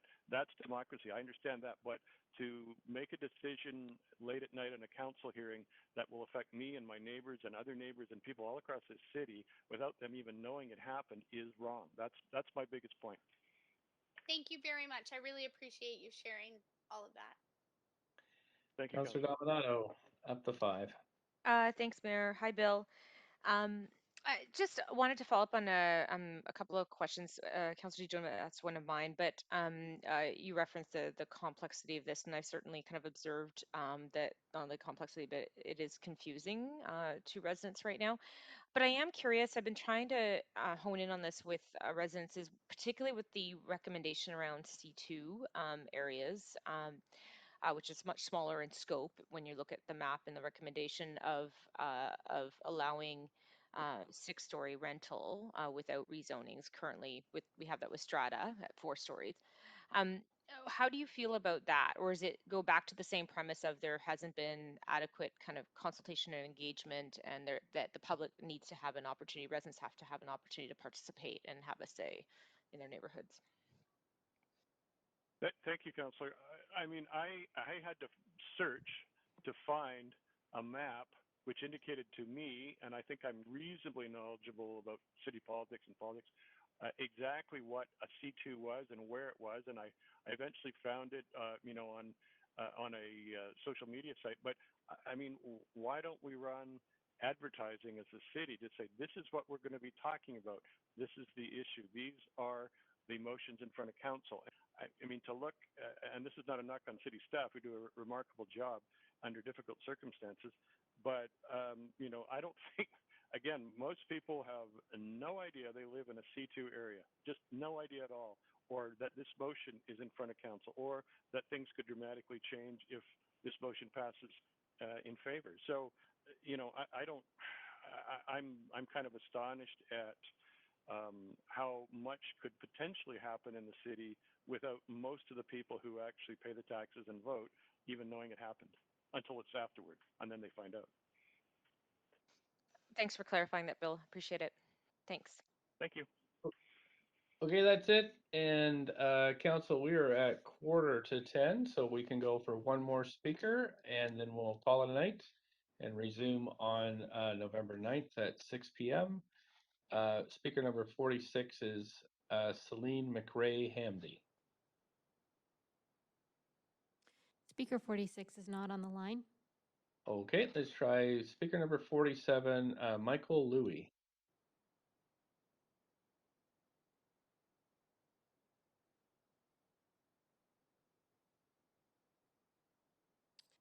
One moment, Mayor Stewart. Speaker is on the line. We're just seeing if there's a technical difficulty. Is that Michael Louie or Celine? Hello. Oh, hi there. I'm Is this here. Michael Louie? Hi. Hi there. It is. Yeah, please go ahead, up to 5 minutes. Okay, excellent. Thank you very much. Thank you, Mayor and Council. I appreciate the work that you've done on this proposal. I am in favor of it. I'm a resident of Vancouver. I'll qualify my comments because I'm not qualified as many of the others as being developers and architects. I'm a CPA, so it's the numbers. So mine will be very numbers oriented. I'm in favor of the proposal as put forth, and the reason is to gain affordability within the city of Vancouver. I believe that we need to increase the supply. And this is only a partial solution to accomplish that, but I believe that it will be at least a step towards that. If a couple of statistics that I am aware of is that 34,000 people came to BC. I'm not sure how many exactly came to Vancouver, but I believe quite a number of them did. And the other statistic is the 13,000 workers that are entering Vancouver to work at some of the tech companies. All of these people need accommodation. So in the absence of new accommodation, where will these tens of thousands of people be living? And so I believe that this is a necessary step in the direction of adding to the supply. The second point I'd like to make is in relation to the city, and this will just bear out by adding to the rental stock, is that the tax base of the city will actually, I would think, go up because the values of the properties, by virtue of having the rental properties on them, will have increased substantially. So I would think that the overall tax base will increase for the city of Vancouver. And of course, all the other good spending that will come from it with the additional number of people in the city of Vancouver. So those are the two major points I wanted to make. So I thank you for the time. That's really all I have to say. Thanks. I've got I don't see any of the councillors on the queue for questions, but I have a quick question for you. How important is climate change to you? Climate change is important, and I think that the city has addressed that with the need to do the, I can't remember the name of the type of design or where you are, I think it's called passive house. And I believe that is now an obligation of new purpose-built rental buildings to be a passive house design. So I believe that's a step in the direction of working towards some climate change. And I think we have to lead by example as citizens of Vancouver and citizens of the world. We have to demonstrate that we are in support of that. So very much, I'm in support of that. Okay, thanks so much for your time. I don't see any other questions for you, so we'll, clerks, it looks like I've kind of undershot a bit. We have 12 minutes left, so I will ask if Oliver South is still on the line at speaker number 48. Yes, we're just checking. One moment, please.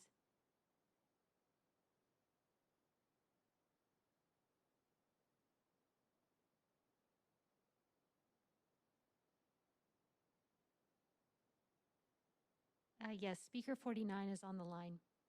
Speaker number 49, Chris Flairledge. Yes, thank you. Great, thanks. Please go ahead, up to 5 minutes. Thank you. I'm opposed to this proposal, not entirely. I'm not opposed to six-story buildings on true major arterials within a few blocks of grocery shopping and other shopping. I've been a resident of Vancouver since 1984. My wife and I are owner of a single-family home in the Cedar Cottage area, and we've owned our home for the last 22 years. I love Vancouver for its livable quality, the ability to live in a single-family residential area close to work, community centers, and parks, as well as having reasonable public transportation options. And the fact that parks and community centers have not been overcrowded to date, and that until about 5 years ago, development seemed to emphasize buildings that fit within the character of the neighborhood in terms of scale and design. I think that the current proposal sacrifices much of that. For instance, it will allow six-story buildings in the middle of single-family neighborhoods far from grocery and shopping and major transportation routes. A speaker the other night mentioned that potentially you could have a six-story building on 12th Avenue across from Kitts High School. This is clearly a residential area. It's hardly a major arterial, and yet you could have this building that is in no proportion to the neighborhood. And the same could be said by way of example on Victoria Drive between the 18th and Kingsway, if you were to plunk down a six-story building there. Under this current proposal, there is no guarantee that projects will be located within a block or two of shopping areas or even on arterials as opposed to off arterials. In fact, the proposals will lead to the most haphazard kind of development. If the goal is to reduce the use of the automobile, then development should be concentrated within a block or two of existing shopping and transportation hubs.